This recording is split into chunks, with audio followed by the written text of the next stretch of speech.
Hello नमस्कार दोस्तों, very good evening, सबने राम राम। आज के इस वीडियो में हम डिस्कस करेंगे यूपीएससी मेंस जीएस पेपर 3 का 2015 का पेपर। और उसमें हम देखेंगे कि कैसे आंसर्स के हिसाब से क्या कौन कौन से क्वेश्चंस आए, किस किस तरीके से अपने को आंसर करना है, कौन से फैक्ट्स एग्जाम्पल्स अपने को पेपर में यूज करने हैं, या फिर किस तरीके से वर्ड लिमिट में we have to stay. And ये जो पेपर है ये आपका एसएस 2023 का जो मेंस है उसके लिए भी रेलेवेंट रहेगा, क्योंकि काफ़ी थीम्स जो हैं वो रिपीट होती हैं पेपर में।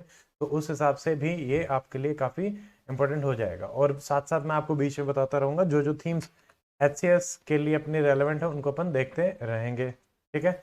और इस डिस्कशन सीरीज में पेपर 1 और पेपर 2 जीएस का अपना ऑलरेडी कंप्लीट हो चुका है। पेपर 3 की क्लासेस आपकी चल रही हैं, और जो प्लेलिस्ट है उसका लिंक आपको डिस्क्रिप्शन सेक्शन में भी मिल जाएगा, और आपको कोने में आई बटन दिखेगा, उस पर भी प्लेलिस्ट का लिंक मिल जाएगा।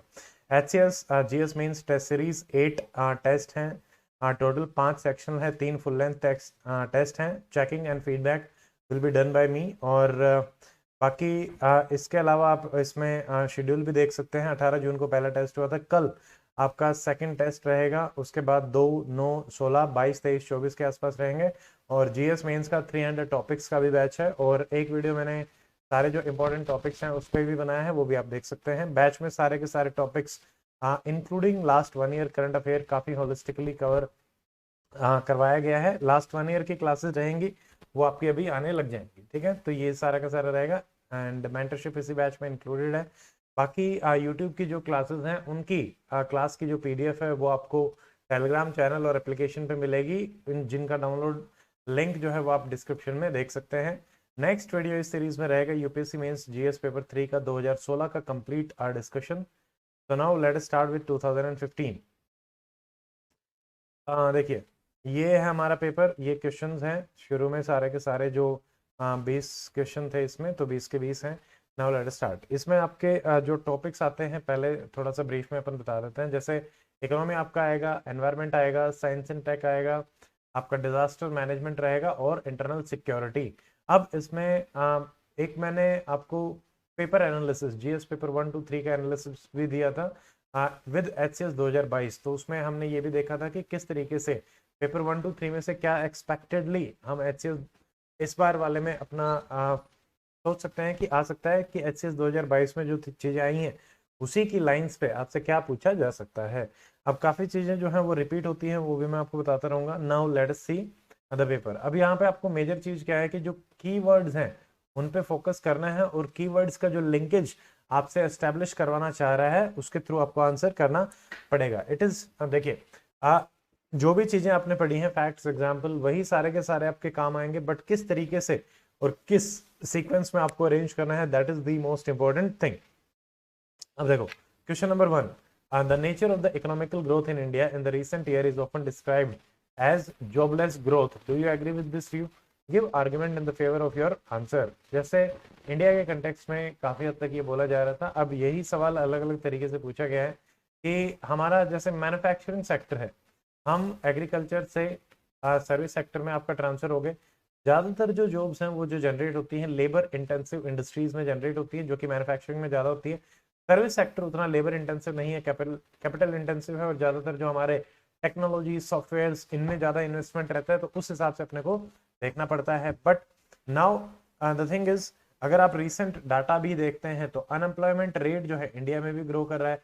तो आप शुरू में फैक्ट वगैरह बता के ये चीज एस्टेब्लिश कर सकते हैं कि even though India is growing, but if we see the employment rate, आप हरियाणा का भी एग्जाम्पल लेके बता सकते हैं, तो वो आपका उतना ग्रो नहीं कर रहा जितनी स्पीड से इंडिया ग्रो कर रहा है। ठीक है, तो अगर जीडीपी ग्रोथ हो रही है, फॉर एग्जांपल मान लीजिए जीडीपी ग्रोथ है आपकी 7%, तो आपका जॉब ग्रोथ जो है वो भी कहीं ना कहीं 5-6% तो होना ही चाहिए, और अनएम्प्लॉयमेंट रेट काफी कम होना चाहिए। बट ऐसा इंडिया के केस में नहीं देखने को मिल रहा, और मेजर कारण यही है कि हम सर्विस सेक्टर में ज्यादा ट्रांसफर हो गए हैं, प्लस जो मैन्युफैक्चरिंग भी सेक्टर है उसमें हमारी जो लेबर इंटेंसिव इंडस्ट्रीज हैं उनमें कंपैरेटिवली ग्रोथ कम देखने को मिल रही है।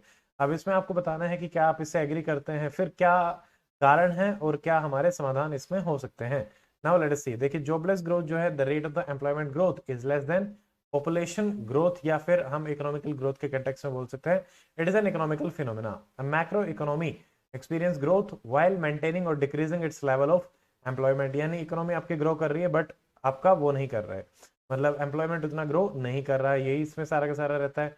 तो ना इसके पीछे क्या हो सकता है, जैसे कि अडॉप्शन ऑफ, कारण जो है adoption of new liberal policies, labour intensive sector relegated to the background and capital intensive sector displacing sectors, capital intensive labor displacing sector were encouraged। मतलब बात क्या है कि लेबर इंटेंसिव सेक्टर्स की बजाय हम कैपिटल इंटेंसिव सेक्टर्स में comparatively ज्यादा फोकस कर रहे हैं। कैपिटल इंटेंसिव सेक्टर हमारे वो रहेंगे जिसमें कि पैसा आपका ज्यादा लगता है, मशीन्स पे आपका ज्यादा खर्च किया जाता है। आज के टाइम पे अगर अपन बात करते हैं तो रोबोटिक्स, ऑटोमेशन, ठीक है, आर्टिफिशियल इंटेलिजेंस, मशीन लर्निंग, इनके कंटेक्स्ट में तो क्या हुआ है कि अब तो और ज्यादा आदमियों से ज्यादा एफिशिएंट मशीन हो गई हैं, तो ऐसा भी माना जा रहा है कि मतलब जॉब्स इररिलेवेंट हो गई हैं, उनकी जरूरत ही नहीं बची, तो जॉब्स जनरेट भी नहीं हो रही हैं।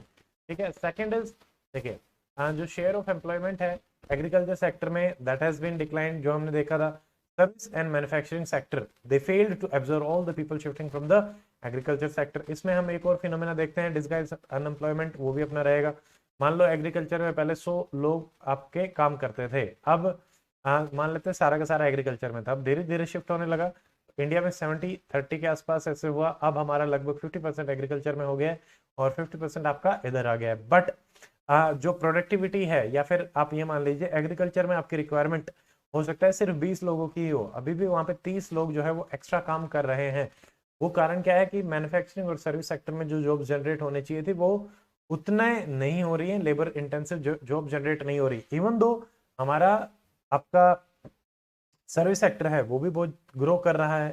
ठीक है, ये हमारा रहेगा। Next is India unemployment experiences, they are different from the structural transformation and job displacement associated with faster technological progress happening in the developed world. Majorly developed world में क्या हुआ था कि आपका जो मैन्युफैक्चरिंग है, ठीक है, उसमें सबसे ज्यादा ग्रोथ देखने को मिली थी, तो लोग वहां पे आके काम करने लगे थे। बट इंडिया में बिकॉज ऑफ, जैसे एलपीजी का एक क्वेश्चन आया था कि 1991 एलपीजी रिफॉर्म्स के बाद आपका किस तरीके से सर्विस सेक्टर ज्यादा ग्रो किया, and we shifted directly from agriculture to service sector. जो नॉर्मल ट्रेजेक्टरी रहती है प्राइमरी सेकेंडरी टर्शरी की रहती है, तो वो हमारे यहाँ नहीं हो पाया, तो we fail to absorb majority of our population, तो हमारे उतने एम्प्लॉयमेंट जनरेट नहीं हो पा रही है। Workers as a class lost in terms of additional employment and real wages in organized manufacturing sector. Neoliberal policies resulted in the drop of rate of labor absorption and rapid growth of finance, insurance, real estate, sector economy. तो ऐसे sectors जहां पे उतना labour हमारा काम में नहीं आ रहा है, वो आपके ज्यादा ग्रो कर रहे हैं rather than जिन पे आना चाहिए। Same thing IT service sector, वही आपका जो इकोनॉमिकल ग्रोथ है, they are spear heading the economical growth in India after the advent of globalization and they require high skilled people only.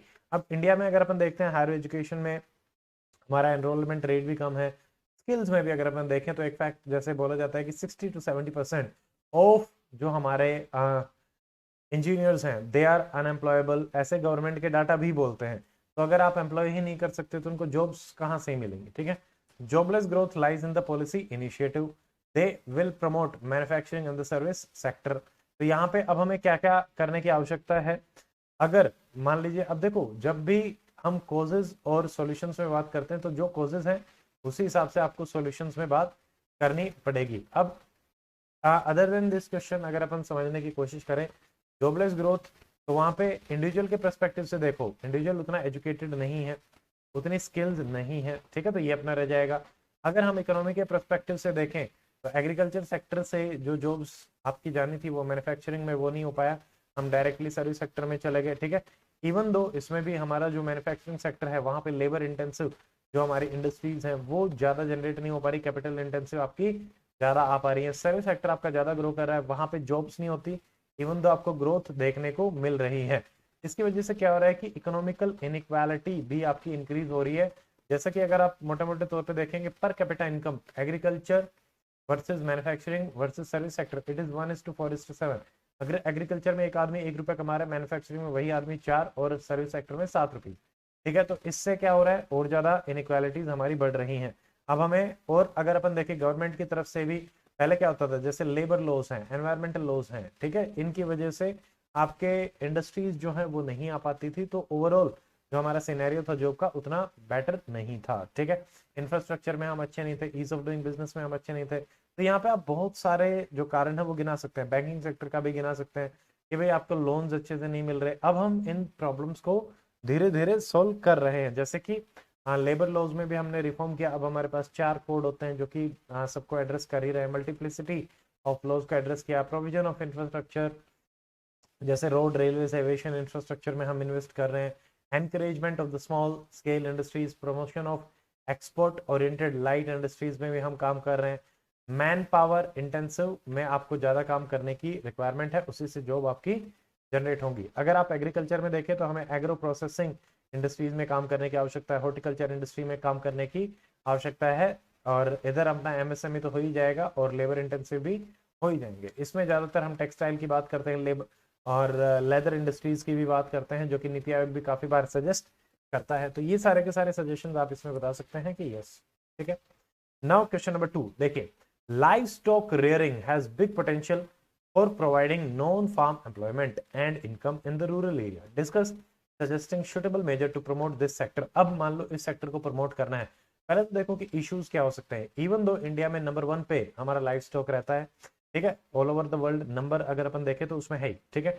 अब लाइव स्टॉक रियरिंग में क्या issues आ सकते हैं और कैसे हम उनको एड्रेस कर सकते हैं। फार्मिंग मान लो आप कर रहे हो, उसी जमीन पे आप 2-3 पशु भी रख सकते हो, ज्यादा भी रख सकते हो, उसी एरिया में बहुत ज्यादा पशु भी रखे जा सकते हैं, ठीक है। उसमें भी आप बिग एनिमल्स भी रखे जा सकते हैं, स्मॉल एनिमल भी रखे जा सकते हैं, डिपेंडिंग अपॉन कि आप किस एरिया में हैं और गवर्नमेंट किस चीज को ज्यादा फैसिलिटेट कर रही है।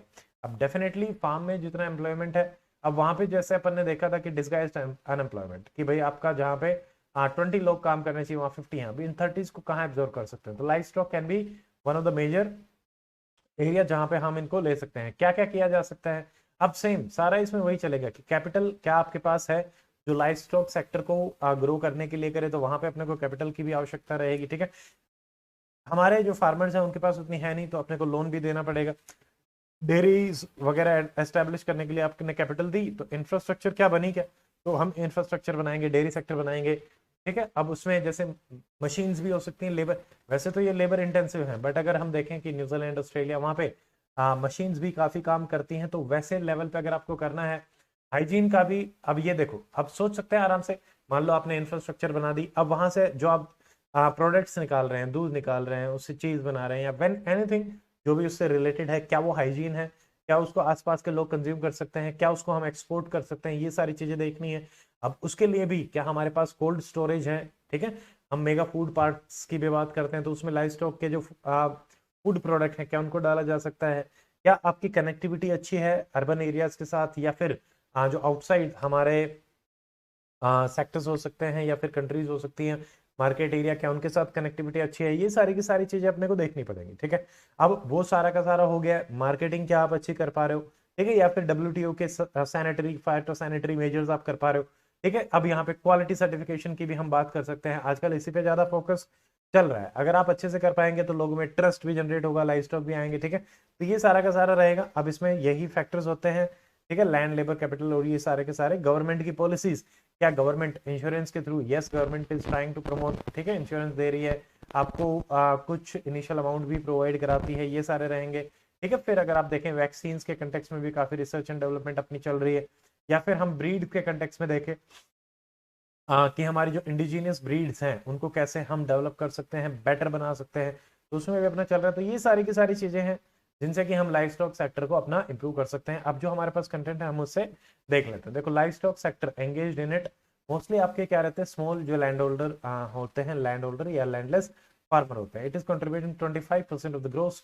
Value added in the agriculture sector and provide self employment. तो ये चीज, ये फैक्ट आप एक ध्यान रख सकते हैं। Now what are the measures, देखिए मिक्स्ड फार्मिंग, मिक्स फार्मिंग मतलब फार्मिंग के साथ साथ आपने लाइव स्टॉक रख लिया, ठीक है। चिकन जो हमारा ग्रोइंग होता है उसको भी आप कर सकते हैं, फिश फार्मिंग भी आपका साथ साथ हो सकता है। तो ये सारी की सारी चीजें, it emphasises on the growth of crops along with आपका livestock. Major aim of this practice is to diversify income sources. मान लीजिए आपका क्रॉप अगर गड़बड़ होगी तो आप लाइफ स्टॉक से कुछ अपनी इनकम जनरेट कर सके। And they ease the burden on the resources, जैसे कि लैंड और लेबर पे भी, ठीक है, तो वो भी अपना ईज करेंगे। नाउ इंडिजीनियस जो हमारी ब्रीड ऑफ कैटल्स है प्रमोटेड, सम एक्सेप्शन जैसे कि जर्सी काउ, ओवरऑल जो production of the foreign breed not very successful. Also अगर अपन क्वालिटी के कंटेक्स में भी बात करते हैं तो ऐसा भी देखा गया है कि इवन ब्राजील में आप देख लीजिए, साउथ अफ्रीका में देख लीजिए, वहां पे हमारी जो इंडिजीनियस काउज हैं उनको ज्यादा माना जा रहा है, because the quality of the milk जो है वो काफी आपकी बेटर रहती है। ठीक है, शुरू में हमारा थोड़ा सा वेस्टर्न ओरिएंटेशन था, बट अब हम भी उस तरीके से अवेयर हो रहे हैं, अवेयरनेस आ रही है लोगों में। ठीक है, नेक्स्ट जैसे कि मान लो नेसेसरी ट्रेनिंग है, सब्सिडीज हैं, they are provided to the farmer to adopt live stock also. Then इसमें आप हनी के कंटेक्स में भी बात कर सकते हैं, even though not directly live stock, but हाँ ठीक है। हाँ, जैसे पिग फार्मिंग है, एपिकल्चर है, वैसे आई गए इसमें, promoted with attractive subsidies. Government जो है R&D पे फोकस कर रही है to increase per live stock productivity to provide more benefits, ऐसा भी रहेगा। ठीक है, फिर हाई एंड सारा का सारा डिस्कशन अपन ने कर ही लिया है। फोडर है, फोडर में भी जैसे हरित इसमें रहता है, एक चारा रहता है आपका हरित धारा, ये नाम से आता है, तो वो भी आपका रहेगा कि भाई फोडर कैसे बेस्ट क्वालिटी का बनाया जा सकता है। काफी ऐसे फोडर आपके रहते हैं जो कि मिल्क प्रोडक्टिविटी को इंक्रीज करते हैं। और कुछ गलत प्रैक्टिसेस जो इस सेक्टर में करी जाती है, जैसे आपके एंटीबायोटिक्स का यूज हो गया, ऑक्सीटॉक्सिन हार्मोन का यूज हो गया, उसको भी हमें कंट्रोल करने की आवश्यकता है, जिससे कि हमारा लाइफ स्टॉक सेक्टर जो है वो बहुत ज्यादा ग्रो कर सके। ड्रिंकिंग वाटर हम प्रोवाइड करा रहे हैं, this is the need of the hour, productivity बढ़ेगी। ठीक है, तो अपना और ज्यादा मिलेगा, स्पेशली रेन शेडो जो रीजन्स है वहां पे भी हम बहुत ज्यादा इनसे प्रोडक्टिविटी ले सकते हैं। And providing technical inputs, institutional design, adequate investment, 12th plan में भी ये हुआ था, single window platform for all the problem of the live stock. Then trade policy अगर अपन देखें, मार्केटिंग अच्छे से करें, more effective for the promotion of various livestock products जैसे कि egg, fish, milk, they are providing sufficient price to the farmer by reducing influence of the middleman। अब देखो जैसे अमूल में हमारी कोऑपरेटिव सोसाइटीज थी, या फिर यहाँ पे फार्मर प्रोड्यूसर ऑर्गेनाइजेशन होती हैं, ऐसे ही लाइव स्टॉक में भी अपना बनाया जा सकता है और उसको और ज्यादा प्रमोट किया जा सकता है। बहुत ही ज्यादा अपॉर्चुनिटी है, स्पेशली यहाँ पे डाइवर्सिफिकेशन की, उनकी हम बातें कर सकते हैं। ठीक है, नेक्स्ट देखिए देखिए in the view, question number 3, in the view of declining average size of land holding in India, which has made agriculture non-viable for majority of the farmer, should contract farming, land leasing be promoted in agriculture? Critically evaluate pros and cons। देखो अब major चीज क्या है, हमारे पास 85% तो आपके small and marginal farmers ही हैं, and with the increasing population अब तो और ज्यादा डिवीजन होने लग गया लैंड का, तो अब एक फार्मर के पास जो लैंड है वो बहुत ही कम बची है। तो कम होने के कारण अब वहां पे मान लो आप इनपुट्स लगा रहे हैं, उतना आउटपुट तो आएगा ही नहीं। ठीक है, इनपुट कॉस्ट बहुत ज्यादा हाई हो जाती है, आउटपुट कम हो जाता है। वही चीज मान लो एक हेक्टेयर है, एक 10 हेक्टेयर है, 10 हेक्टेयर में अच्छे खासे ट्रैक्टर से आप काम कर सकते हैं। ठीक है, और अच्छे बीज लगा सकते हैं, रेन आप मान लो अगर यहाँ पे इरिगेशन की फैसिलिटी करनी है वो भी कर सकते हो। बट अगर एक ही हेक्टेयर है, इसमें इतना सारा हम अगर इनपुट करेंगे तो कॉस्ट बहुत ज्यादा इंक्रीज आपकी हो जाती है, तो वायबिलिटी डिक्रीज हो जाती है। ऐसा इंडिया में देखने को मिल रहा है। कह रहे कि क्या कॉन्ट्रैक्ट फार्मिंग की भाई मैं आपसे कॉन्ट्रैक्ट कर लूँ और आपकी जगह मैं क्योंकि मेरे पास रिसोर्सेज हैं, कैपिटल है, टेक्नोलॉजी है, मैं आपकी जगह फार्मिंग कर लूँ, आपको उसकी जगह पे कुछ रेम्यूनरेशन मिल जाए, आप हो सकता है कि उसमें एजुकेशन और स्किल करके उससे बाहर निकल जाएं, या फिर लैंड लीज पे दी जा सकती है क्या? तो क्या ये सॉल्यूशन हो सकते हैं? इनके अपने कुछ इश्यूज हैं। अभी रिसेंटली सरकार कुछ बिल्स भी लेके आई थी इन्हीं को लेके, अब ये तो पुराना डिस्कशन है 2015 का, बट आज के टाइम पे भी अगर अपन देखें, देखो अब इनके प्लस माइनस हम किन के हिसाब से देखेंगे, फार्मर के हिसाब से देखेंगे, ठीक है, या फिर सोसाइटी के हिसाब से देखेंगे, या फिर आपका कॉर्पोरेट सेक्टर है उसके हिसाब से हम देखेंगे, या फिर गवर्नमेंट के हिसाब से देखेंगे, ठीक है, या फिर जो हमारे मिडलमैन वगैरह हैं उनके हिसाब से भी हम देख सकते हैं, या ओवरऑल जो एग्रीकल्चर सेक्टर है उसकी ग्रोथ क्या रहेगी, इकोनॉमिकल ग्रोथ क्या रहेगी, उसमें क्या पॉजिटिव और नेगेटिव अपने हो सकते हैं, ये अपन देखेंगे। ठीक है, नाउ लेट्स सी, देखिए the biggest challenge of Indian agriculture is the decreasing size of the land holding, mainly due to population is increasing and the diversion of the agricultural land for the industrialization and the urbanization, and because of division of the families। अब ये भी दो बहुत बड़े reason है, काफी आपकी land जो है एक्वायर कर ली जाती है इंडस्ट्रीज के लिए, और अर्बनाइजेशन भी हमारा बढ़ ही रहा है पॉपुलेशन इंक्रीज होने के कारण। आपने देखा होगा पेरी अर्बन एरियाज में जो भी आपकी एग्रीकल्चर लैंड थी वो हमारी जा चुकी है। Now contract farming if you see, basically क्या होता है कॉन्ट्रैक्ट, ठीक है। एक हम कह सकते हैं इंस्टीट्यूशनल अरेंजमेंट है, लीगल कॉन्ट्रैक्ट आपके बीच में होगा कि भाई इतने टाइम पीरियड के लिए आपका जो लैंड है वहां पे मैं, फॉर एग्जांपल मेरे पास इनपुट है तो मैं वहां पे आपका एग्रीकल्चर करूंगा और आपको वहां पे या तो हो सकता है एम्प्लॉयमेंट दे दी जाए या फिर रेम्युनरेशन दे दिया जाए, वो पहले ही पे कर दिया जाता है। अपने हरियाणा में भी चलता है या फिर काफी जगह जैसे माल में ली जाती है आपकी जो जमीन है वो भी चलता है, ठीक है। It involves agriculture production being carried out on the basis of an agreement between the buyer and the farmer producer. अब देखो बायर को क्या फायदा हो जाता है कि वो वहीं पे उगा पाएगा, ठीक है। या फिर हाँ मान लो फार्मर ही प्रोड्यूस करे वो भी चलेगा, लीजिंग में वो आपसे लैंड ले लेगा, ठीक है। कॉन्ट्रैक्ट फार्मिंग में ये भी कि भाई आपने मान लो भाई ये एक्स वेजिटेबल मुझे चाहिए, आप ये उगाइए। फॉर एग्जाम्पल मेरी एक चिप्स की फैक्ट्री है, मैं कहूँ आप पोटैटो उगाओ, पोटैटो उगाओगे आपको इतने प्राइस पे मिलेगा, फार्मर को भी फायदा हो जाता है, मुझे भी एक अश्योर्ड प्रोडक्शन जो है वो मिल जाती है। अब मैं उसको अपना प्रोडक्ट बनाने में लगा सकता हूँ, तो उससे दोनों को फायदा हो जाता है। बट कई बार हो सकता है कि मैं अपने एंड पे मान लो रेमुनरेशन ना दूं या फिर क्रॉप का एक्वायर ना करूं तो फार्मर को नुकसान हो सकता है। और कई बार हो सकता है कि भाई नेचुरल कैलामिटी और इनकी वजह से भी आपकी क्रॉप डैमेज हो जाए, तो वहां पे इंश्योरेंस वाली चीजें भी अपने को देखनी पड़ेंगी कि कैसे उसको किया जा सकता है। नाउ लेट अस सी, देखिए ये तो हो गया कॉन्ट्रैक्ट फार्मिंग क्या होता है। नाउ लेट अस प्रोज क्या हो सकते हैं इसके, पॉजिटिव क्या रहेंगे। मान लो कोई स्मॉल फार्मर है, he cannot make major investment in the land improvement or modern inputs, so what he can do, contract farming, it fills up the gap by providing quality inputs, technological guidance and management skill या managerial skills। क्योंकि अब आप अपनी ही land पे काम कर रहे हो, कॉन्ट्रैक्ट फार्मिंग में तो basically it's like that, land leasing is आपसे ले ली और somebody else is doing that, माल is land leasing. Contract farming आपको कॉन्ट्रैक्ट दे दिया कि आप मेरे बिहाफ पे फार्मिंग करो, तो इट रिड्यूसेस। अब मेरे पास जितनी भी चीजें थी मैंने आपको दी, क्वालिटी इनपुट्स मैंने कहा कि भाई आप ये ही बीज उगाएंगे क्योंकि मुझे जो प्रोडक्ट चाहिए वो यही है। टेक्नोलॉजिकल कि भाई वहां से हार्वेस्ट करना है, किस तरीके से करना है, मैनेजमेंट करना है, मार्केटिंग करनी है, वो सारी की सारी मैं आपको हेल्प करूंगा, ठीक है। प्लस मैं खुद ही आपसे प्रोक्योर कर रहा हूँ। It reduces the risk of non availability of the raw material, yes, and the farmer reduces the risk of market demand and the prices of his product, ठीक है। दोनों को फायदा हो जाता है। It helps to improve the product quality by directly introducing incentives and the penalties. Problem of the adverse selection, moral hazard in any contractual agreement resulting in under investment or shrinking by any of the parties। मान लो farmer भी वहां से गायब हो सकता है, मैं भी गायब हो सकता हूँ, तो ये दोनों के लिए थोड़ा सा ये रिस्क तो रहेगा। बट स्टिल अब यहाँ पे लीगल एग्रीमेंट होता है तो आपके पास कोर्ट में जाने का भी होता है, बट कोर्ट में अगर आप जाएंगे तो आपके लिए काफी ज्यादा प्राइस के कंटेक्स्ट में भी वो हो जाता है, तो जनरली लोग नहीं जाते हैं, ठीक है। Now it reduces the procurement cost for the business houses by doing away with the middleman, क्योंकि आप डायरेक्टली फार्मर के साथ कर रहे हैं। Now what are the cons of the contract farming. अब ये दोनों को एक साथ ही आई थिंक इसमें ले लिया है, कंसेप्ट सेम है, प्रोज एंड कॉन्स दोनों के ही सेम ही रहेंगे। देखिए लैंड जो है in India mostly use to grow staple crops, wheat है, राइस है। It may force farmer to grow crop required for the food processing industry, जैसा कि ब्रिटिशर्स के टाइम पे भी हुआ था, ठीक है, कि भाई आपके कैश क्रॉप्स आप उगाओ।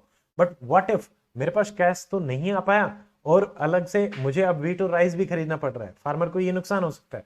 तो they prefer crops grown for the export because of its good financial value in the international market. उससे लैंड में भी बहुत ज्यादा बर्डन आपका इंक्रीज होता है, बहुत ज्यादा टेक्नोलॉजी पॉइंट ऑफ व्यू से, जैसे ट्रैक्टर्स यूज करते हो तो लैंड की क्वालिटी भी धीरे धीरे आपकी डिक्रीज होती जाती है, ठीक है, वो भी है। और फर्टिलाइजर्स और ये सब भी अपन यूज करते हैं तो उससे भी it might lead to loss of natural seeds. धीरे धीरे क्रॉपिंग पैटर्न चेंज हो जाता है। Many times crop required by the company is not recommended for that particular area.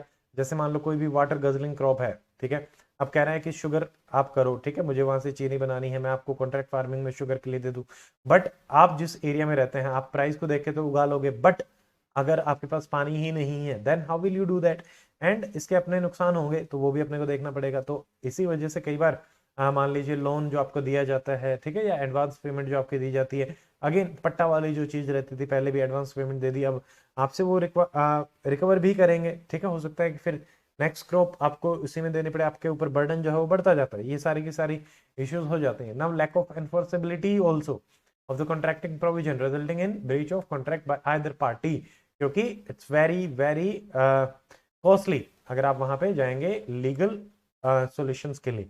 तो पहले तो हमें ये सारे की सारी चीजें फुलफिल करनी पड़ेंगी, इन्हीं को सोल्व करने के लिए गवर्नमेंट आपके वो कानून जो है वो लेके आ रही थी। अगर कोई पर्टिकुलर एक्ट आपका आ जाता है तो थिंग्स गेट्स कोडिफाइड, तो उसकी वजह से और ज्यादा थोड़ा सा अवेयरनेस फैला दो तो उससे ईजी हो जाती है, बट ऐसा हो नहीं पाया। ठीक है, नाउ क्वेश्चन नंबर 4, क्योंकि हम फार्मर्स को ट्रस्ट में नहीं ले पाए थे। ठीक है, नाउ क्वेश्चन नंबर 4 क्या कह रहा है, how can digital India program help farmer to improve farm productivity and income, what steps has government taken in this regard. देखो, डिजिटल इंडिया क्योंकि गांव है उनको कनेक्ट करना था, ठीक है, इंफ्रास्ट्रक्चर क्रिएट करना है, सर्विसेज पहुंचानी है, ये सब। अब फार्मर के लिए तो सारी की सारी चीजें, अब मान लो आपको सीड लेके आने हैं, अच्छे सीड प्रोक्योर करने हैं, तो वहां पे डिजिटल इंडिया काम आ सकता है। आप ऑनलाइन कहीं अच्छी जगह से ऑर्डर कर सकते हैं। ठीक है, नाउ अगर इफ वी सी वेदर की आपको रिपोर्ट वगैरह देनी है, वहां पे हमारा डिजिटल इंडिया काम आ सकता है। ठीक है, उसी हिसाब से आप अपना बिजाई कर सकते हैं, या फिर मान लो कुछ भी आपको प्रोटेक्शन करनी है वो कर सकते हैं, इंश्योरेंस लेना है उसमें भी अपना डिजिटल इंडिया काम आ सकता है। आजकल तो सब कुछ ऑनलाइन हो गया। ठीक है, मान लो आपको सोलर लगाना है तो आप डिजिटल इंडिया की मदद से ऑनलाइन ही अप्लाई करें, सरकार आपके घर में आके लगा के जाती है, पीएम कुसुम योजना ये भी हम कह सकते हैं। तो इससे क्या है कि सारी की सारी फैसिलिटीज आपको ऑन फार्म मिल रही हैं। ऐसे ही मार्केटिंग में भी हमें डिजिटल इंडिया भी हेल्प करेगा, because you are getting connected to the market, not only आपका आसपास का but also throughout the India, और आप एक्सपोर्ट में भी हेल्प कर सकते हैं। तो ये सारी की सारी चीजें, तो इस वजह से आपकी इनकम जो है वो इंक्रीज हो सकती है। गवर्नमेंट ने क्या क्या स्टेप्स इसमें रखे वही सारे हमारे रहेंगे, ई नैम भी रहेगा। ठीक है, सरल आपके जो हो गए, तो आपका वेयर हाउस रिसीट्स जो होती हैं, तो वो सारा का सारा कनेक्टिविटी आपका डिजिटल के कंटेक्स्ट में रहेगा कि कैसे टेक्नोलॉजी इंटरनेट को यूज करके we are helping the farmer to grow more and उनकी इनकम हम इंक्रीज कर रहे हैं। जैसे कि doubling of the farmer income 2022 तक का हमने टारगेट रखा था, even though we are not able to achieve that, but still कि हाँ भाई इसी कंटेक्स्ट में ये आपका था। ठीक है, देखो डिजिटल इंडिया, अब हम इसको देख लेते हैं, AIIMS to remove the digital illiteracy in the India by ensuring कि सबको एक्सेस रहे ICT, information communication and technology की। तीन इसके मेजर पिलर थे कि governance and the services on demand, जो ऊपर अपन ने सर्विसेज की बात करी वो आपको मिल जाएंगे। Digital empowerment of the citizen, अब देखिए डेफिनेटली अगर मान लो आपको अवेयरनेस वहां से मिलेगी, ठीक है, आपको अफोर्डेबल चीजें मिलेंगी, ठीक है, एक्सेसिबल रहेगी। पहले जो चीज आपको बहुत दूर जाके लानी पड़ती थी, आज आपको घर बैठे डिलीवर हो जाती है। Infrastructure as a utility to every citizen, ये भी इसमें प्रोवाइड कराने की कोशिश कर ही रहे हैं। तो इसमें होगा क्या, देखिए क्या क्या फायदे हैं फार्मर के कंटेक्स में। इट हेल्प्स इन बाईपासिंग आरकेआई जो एपीएमसी लॉ है, ई कॉमर्स आपका प्रमोट होगा। ठीक है, provide direct linkage between the farmer and the trader and retailer leading to increase in the income and the productivity. पहले क्योंकि ई नैम के थ्रू भी आप बात कर लीजिए तो आपको प्राइसेस जो है वो बेटर मिलेंगे। अब मान लो इसी में ही डिजिटल इंडिया के थ्रू आपको लोन्स जो है वो फॉर्मल तरीके से मिलने लग गए, तो जो मनी लेंडर का जो ट्रैप था आप उससे भी बाहर निकल जाएंगे, आपको अपना फार्म प्रोड्यूस वहीं पे नहीं बेचना पड़ेगा। ठीक है, तो ये सारे के सारे फायदे भी हो जाते हैं। Now it provides up to date information related to better techniques of the सब कुछ जो हमने ऊपर बात करी, production, marketing, weather, input, supply.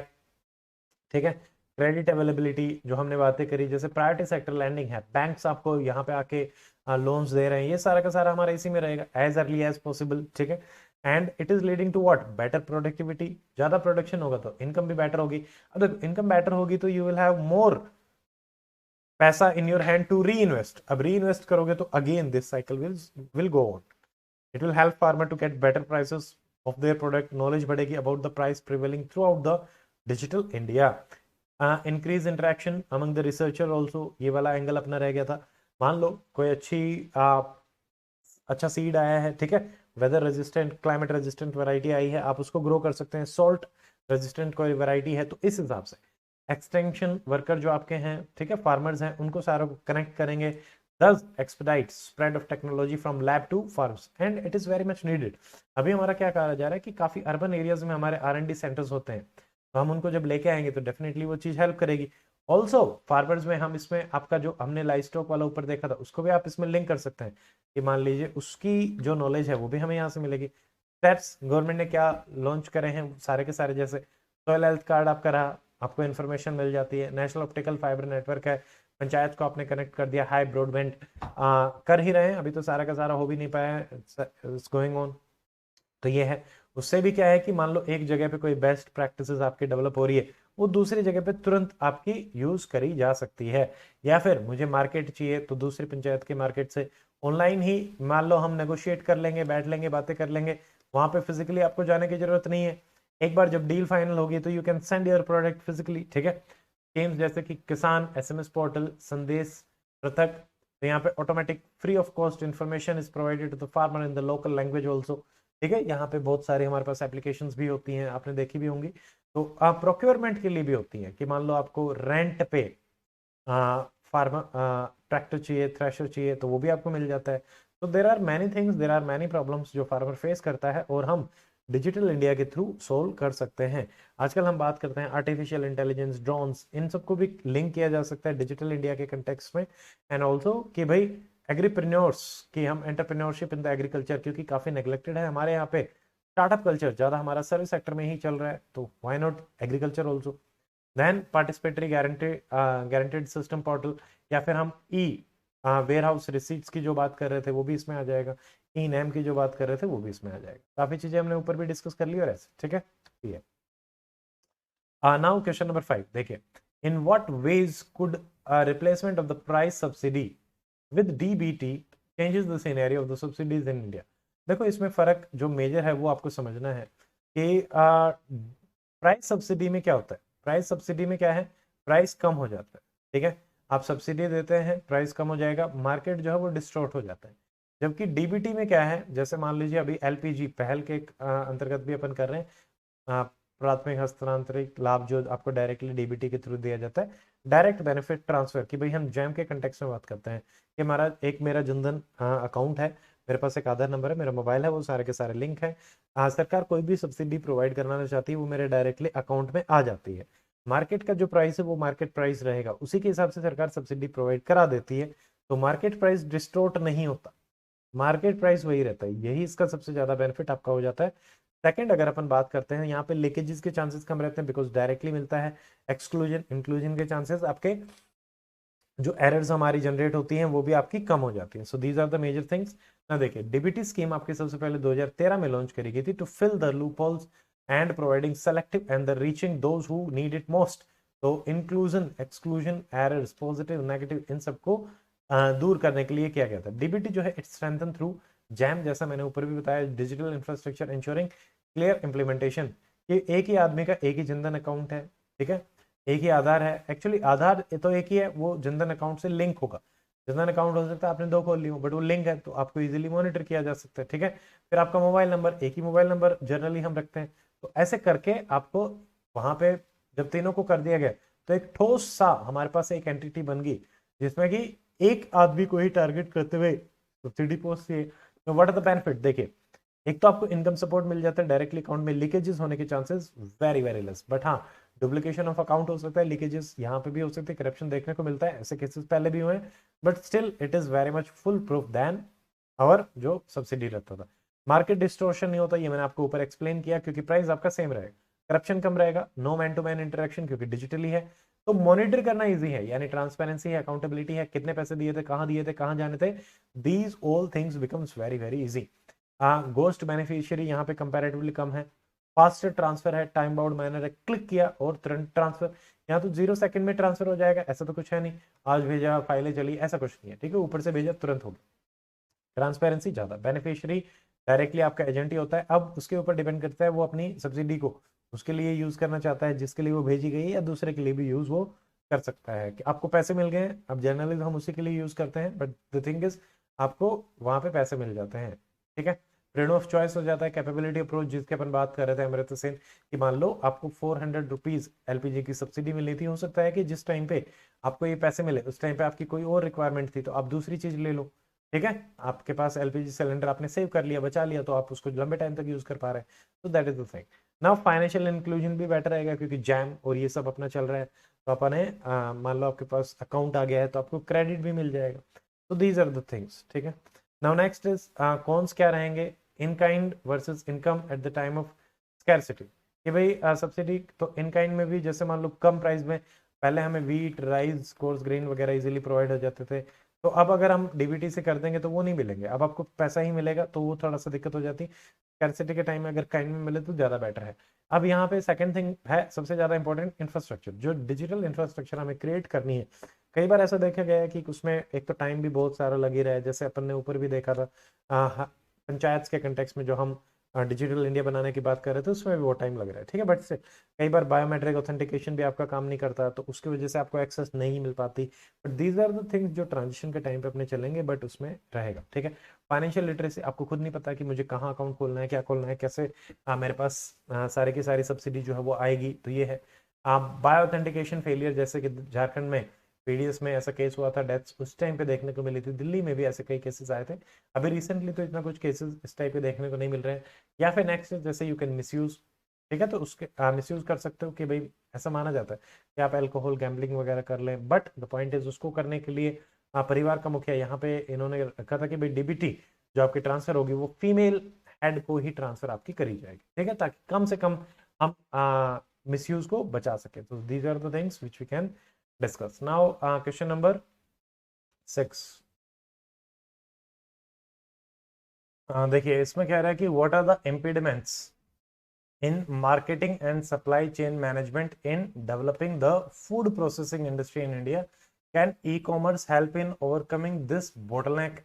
अब फूड प्रोसेसिंग के अलग अलग तरीके से हर साल, लगभग 1-2 सालों को छोड़ दो, हर साल एक क्वेश्चन आया है, तो आप एचसीएस में भी ये एक्सपेक्ट कर सकते हैं, because we are also agricultural state, तो फूड प्रोसेसिंग हमारे लिए भी एक काफी इंपॉर्टेंट टॉपिक वैसे ही बन जाता है। देखो पहला तो फूड प्रोसेसिंग सेक्टर के बारे में आप बता सकते हैं, it establishes a vital linkage and synergy between the two pillars of economy, that is industry and agriculture। क्योंकि अब यहाँ पे आप मैन्युफैक्चरिंग के कंटेक्स्ट में रहेंगे कि भाई क्या क्या चीजें अपने को करनी है। Just a second.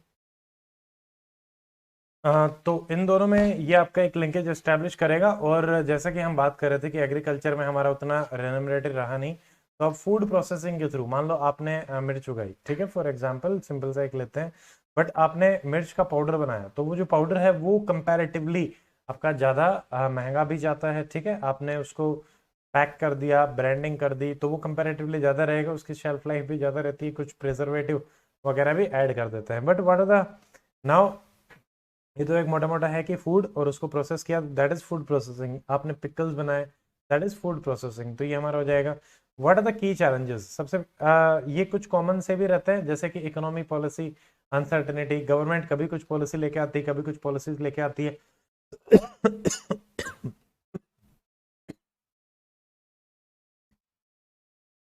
तो यहाँ पे बेसिकली ये मार्केटिंग और सप्लाई चेन मैनेजमेंट में बात कर रहे हैं कि कैसे ई कॉमर्स जो है it can help in overcoming this bottleneck.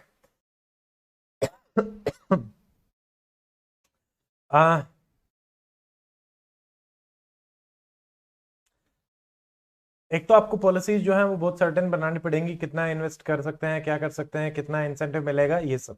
Second, affecting the investor sentiment also. Uncertainty की वजह से लोग यहाँ पे पैसा लगाने के लिए रेडी नहीं रहते, पैसा नहीं आता तो लेस इन्वेस्टमेंट्स होती हैं, लेस इन्वेस्टमेंट होती हैं ऑल्सो। इसको अपन बोलते हैं गवर्नमेंट की micromanagement of the business centralist tendency, कि हर एक छोटे छोटे से नुआंसेस जो बनाए जाते हैं, ठीक है। अब तो उतना नहीं होता, बट पहले ज्यादा रहता था कि एक रूल्स एंड रेगुलेशन कंडीशन बहुत ज्यादा रहती थी। अब फिर भी काफी फ्रीडम रहता है कि आप आइए, इंडिपेंडेंटली इन्वेस्ट करिए और सेक्टर को ग्रो करवाइए। नाउ अदर इश्यूज क्या हैं, जैसे गवर्नमेंट इंफ्रास्ट्रक्चर जो है वो भी हमारी कम है। अगर हम मंडीज के कंटेक्स में बात करें, मार्केटिंग के कंटेक्स में बात करें, तो वो भी रहेगा, ठीक है।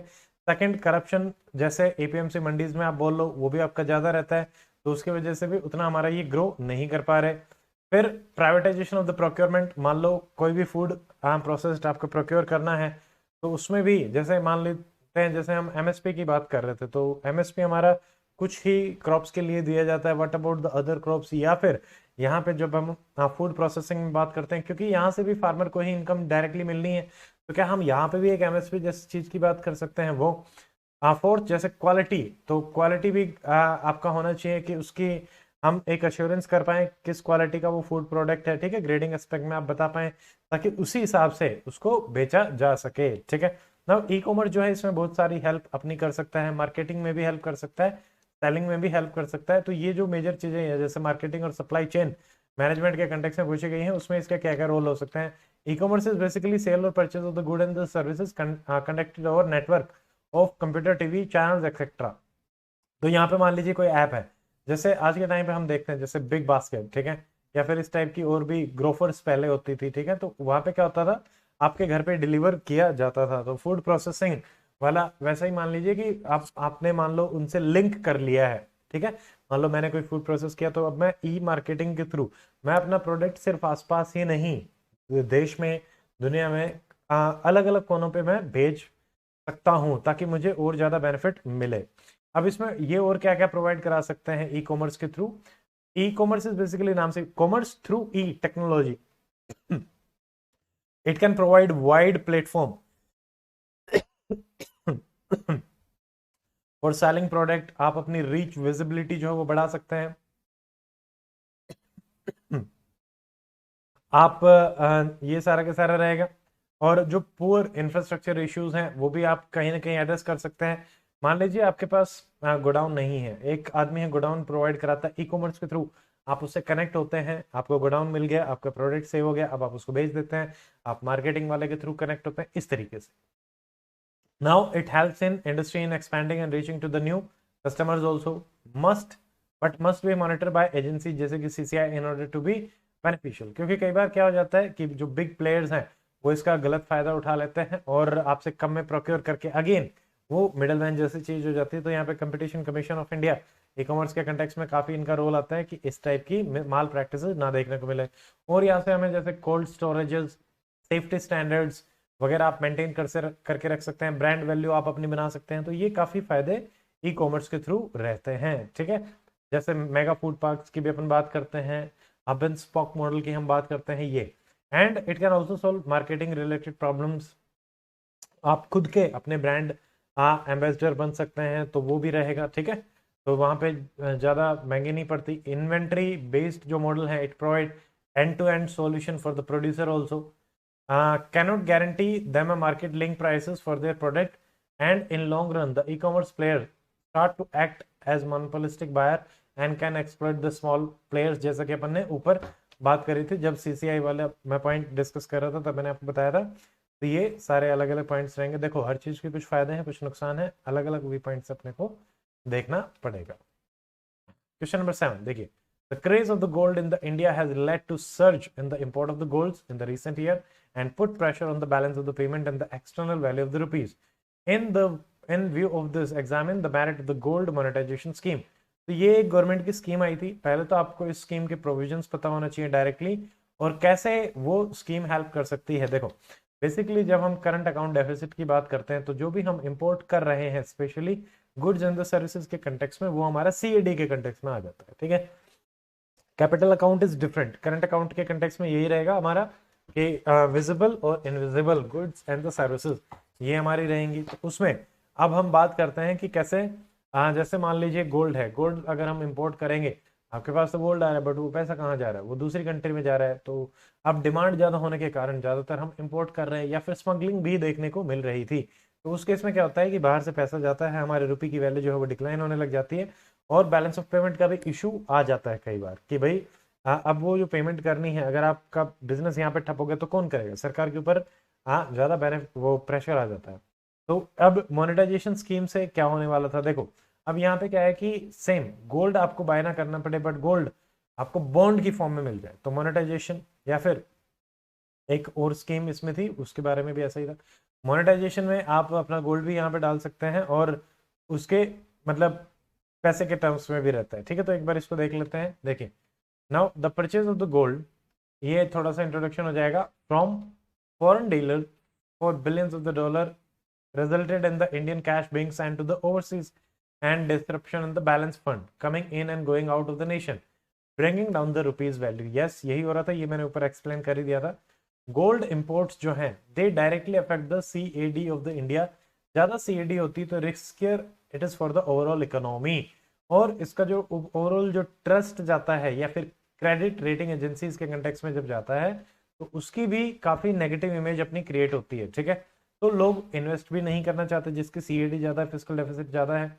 India is the largest importer of the gold, consuming 1/3 of the world supply on the annual basis, and expected that Indian household and the institution hold up to 20,000 ton of the gold, value of which make up to 50% of the India's GDP। So it is a very very high amount। देखो mobilizing and the monetizing even a small percentage of this mostly unused gold reserve significantly reduces India's gold import requirement. देखो होगा क्या, gold monetization इसमें कर क्या रहे हैं basically, मान लो मेरे पास गोल्ड आइडल पड़ा हुआ है, मैं उसको यूज नहीं कर रहा, तो वो कहते हैं सरकार कि आप कुछ टाइम पीरियड के लिए वो गोल्ड हमें दे दो, ठीक है, हम वो गोल्ड उसको देंगे जिसकी डिमांड है, ठीक है, आपको जब वो गोल्ड चाहिए तो आप हमसे उस टाइम पीरियड के बाद उस वैल्यू का गोल्ड ले लेना,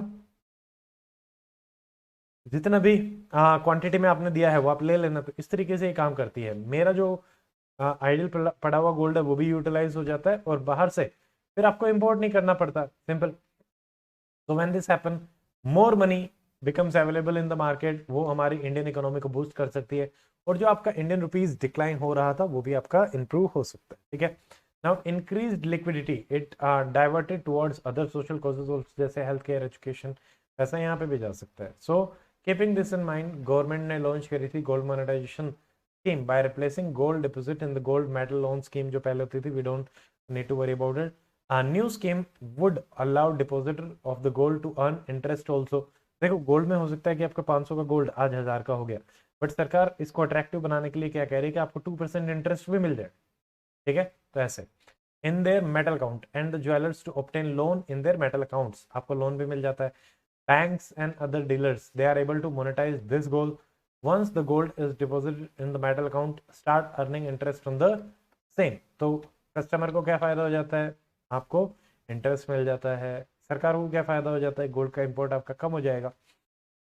बेनिफिट क्या रहेंगे इस स्कीम के, gold grows itself in this scheme, yes, मतलब जैसा अपन ने देखा गोल्ड का जो प्राइस इंक्रीज हो रहा था वो तो हो गई, and gold monetisation scheme increases the weight of the gold according to the given interest rate also, कि भाई आपको गोल्ड ही मिल जाता है, मतलब मान लो आपको इंटरेस्ट रेट 2% के हिसाब से मिलना था और उसके हिसाब से 2 ग्राम गोल्ड आपका बना, तो आपको 2 ग्राम गोल्ड एक्स्ट्रा मिल जाएगा सर। टैक्स बेनिफिट, तो यहाँ पे आपको टैक्स भी नहीं देना पड़ता, इन्वेस्टमेंट के टर्म्स में आप लोन भी यहाँ से ले सकते हैं, this kind of thing, interest मिल जाता है, maturity is also tax free, no capital gain tax, तो यहाँ पे टैक्स के हिसाब से भी काफी बेनिफिट हो जाते हैं। तो ये काफी अट्रैक्टिव स्कीम थी ये। कई बार काफी डायरेक्ट आपसे चीजें पूछ ली जाती हैं, ठीक है, स्कीम्स के कंटेक्स में, एक दो स्कीम हर बार देखने को मिलती है पेपर में, तो मेजर मेजर स्कीम जो आपकी न्यूज में चल रही है उनके बारे में आपको आइडिया होना चाहिए। देखिए क्वेश्चन नंबर 8 देखिए, ये इसमें मेक इन इंडिया के बारे में पूछ लिया कि success of make in India programme depends on the success of skill India programme and the radical labour reform, discuss with logical argument. यानी देखो make in India was about manufacturing service sector में कैसे हम better तरीके से grow कर सकते हैं, बट मेजोरिटी उसका जो फोकस है वो मैन्युफैक्चरिंग सेक्टर में ही था, ठीक है। नाउ अब हम इसमें क्या करना चाहते हैं कि कुछ भी चीज जैसे सॉफ्टवेयर वाला थोड़ा सा एंगल रहता है, बाकी तो सारा मैन्युफैक्चरिंग का ही रहेगा, कि हम इंडिया में मैन्युफैक्चर करना चाहते हैं। तो मैन्युफैक्चर करने के लिए what do you need capital, you need labour, you need skill also. तो आपको स्किल इंडिया पे काम करना पड़ेगा। अगर आपको बाहर से ही लेबर लेके आना पड़े तो क्या कॉस्ट उतनी रहेगी, कॉस्ट इफेक्टिव ही नहीं रहा तो हम एक्सपोर्ट करेंगे तो क्या हमें फायदा होगा, नो। तो इसलिए हमें स्किल इंडिया पे काम करना पड़ेगा। अब हमने अपनी पॉपुलेशन को स्किल कर लिया, ठीक है, तो इसकी वजह से ज्यादा बेनिफिट किसको मिलेगा, हमें ही मिलेगा, ठीक है। फिर हम मेक इन इंडिया में कोई भी सेक्टर है वहां पे अच्छे तरीके से इन्वेस्ट कर सकते हैं और अच्छे तरीके से बेनिफिट भी उसका उठा सकते हैं। Same goes with the labour reform also. मान लो लेबर रिफॉर्म, अभी तो हमने 4 कोड्स बना दिए हैं, बट उस टाइम के हिसाब से अगर अपन बात करें, अगर लेबर रिफॉर्म नहीं करे जाते तो कोई भी इंडस्ट्री नहीं लगाएगा, इन्वेस्टमेंट नहीं करेगा, कैपिटल नहीं लेके आया, तो इस वजह से क्या होगा, आपका मेक इन इंडिया उतना सक्सेसफुल नहीं हो सकता। तो ये सारे के सारे हमारे रहेंगे, ठीक है, जस्ट गिव सेकंड। तो ये अपन देखते हैं, इसमें आप शुरू में थोड़ा सा फैक्ट्स वगैरह बता सकते हैं। ओके तो इंट्रोडक्शन में हम डेफिनेटली जैसे मेक इन इंडिया पूछा है तो मेक इन इंडिया के बारे में ही बताएं कि स्कीम क्या है, क्या उसमें टारगेट वगैरह रखे गए। तो it was an initiative of government of India to encourage multinational domestic companies to manufacture their product. On the other hand government launch national skill development mission to skill train approximately whatever people by 2022 40 crore, ठीक है।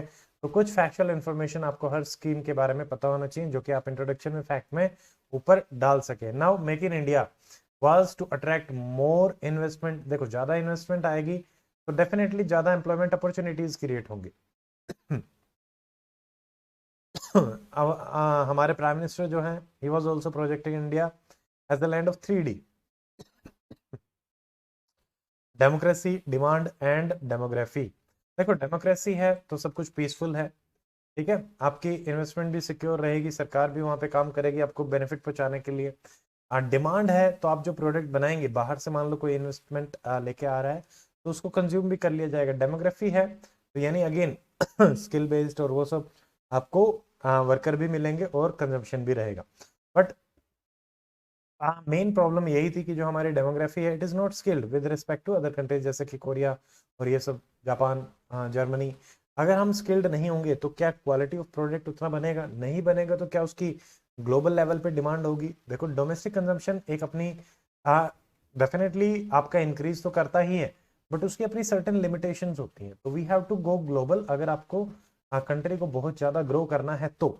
Now what are the reasons, देखो इसके पीछे, demography के पीछे हमने, अगर आप शुरू से ही देख ले, एजुकेशन के पॉइंट ऑफ व्यू से देख लो, वो हमारा सिस्टम ठीक नहीं है, ट्रेनिंग हम ठीक नहीं करते, इंस्टीट्यूट्स हमारे वीक हैं, इंडस्ट्री इंटरेक्शन बहुत वीक है, ठीक है, बाद में ही जाके 70% of your engineers are unemployable, ठीक है, only about 5 to 10% of our people are formally skilled. तो ये सारी की सारी चीजें होती हैं। नाउ करिकुलम जो है वो अपग्रेडेड नहीं होता, नए कोर्सेज इंट्रोड्यूस नहीं करे जाते। हाँ, हमारे जो यूनिवर्सिटीज़ हैं उनको भी फ्लेक्सिबिलिटी उतनी नहीं रहती। धीरे धीरे हम इन पे काम कर रहे हैं। इंफ्रास्ट्रक्चर आपकी उतनी अच्छी है नहीं, लेबोरेटरीज में मॉडर्न इक्विपमेंट नहीं है, टेस्टिंग फैसिलिटी नहीं है, R&D फैसिलिटी नहीं है, तो क्या आप कर पाएंगे? नो। ठीक है, अनदर चैलेंज जो था वो था लेबर सेक्टर के कंटेक्स में। अगेन जैसे मैंने आपको बताया कि मान लो लेबर को easy to hire easy to fire होता है तो जनरली आपके ज्यादा इंडस्ट्रीज आती हैं, ठीक है। बट अगर उस कंटेक्स में बहुत सारे मल्टीपल लेबर लॉज, उसकी वजह से क्या है, कंप्लायंस करना इन इटसेल्फ एक बहुत बड़ा इश्यू हो जाता है। इंस्पेक्टर राज, कि भाई आपके ऊपर सर पे तलवार ही लटकी हुई है कि कोई भी आके आपको फिर ये कंप्लायंस वो कंप्लायंस, तो वो नहीं हो पाता, ठीक है। तो now this, now most of the labour laws they were enacted long year ago, तो वो आज के हिसाब से थे ही नहीं और बहुत ज्यादा थे, तो उसकी वजह से इम्प्लीमेंटेशन की प्रॉब्लम थी। सो गवर्नमेंट ने और भी, जैसे एक तो 4 लेबर कोड्स तो हमारे हो ही गए हैं, उस टाइम पे श्रम सुविधा portal, transparent labour inspection scheme वगैरह भी अपनी लॉन्च करी गई थी। तो इस हिसाब से कि भाई हम इनको फॉर्मलाइज करना चाह रहे हैं, स्मूथ बनाना चाह रहे हैं, सिंपल बनाना चाह रहे हैं, ताकि दोनों को बेनिफिट मिले, लेबर को भी बेनिफिट मिले कि उनके अधिकारों का हनन ना हो, जैसे गिग इकोनॉमी को इसमें इंक्लूड किया गया, और एम्प्लॉयर को भी बेनिफिट मिले कि अननेसेसरली गवर्नमेंट का उस पर ज्यादा गड़बड़ घोटाला ना रहे। No, what is the way forward?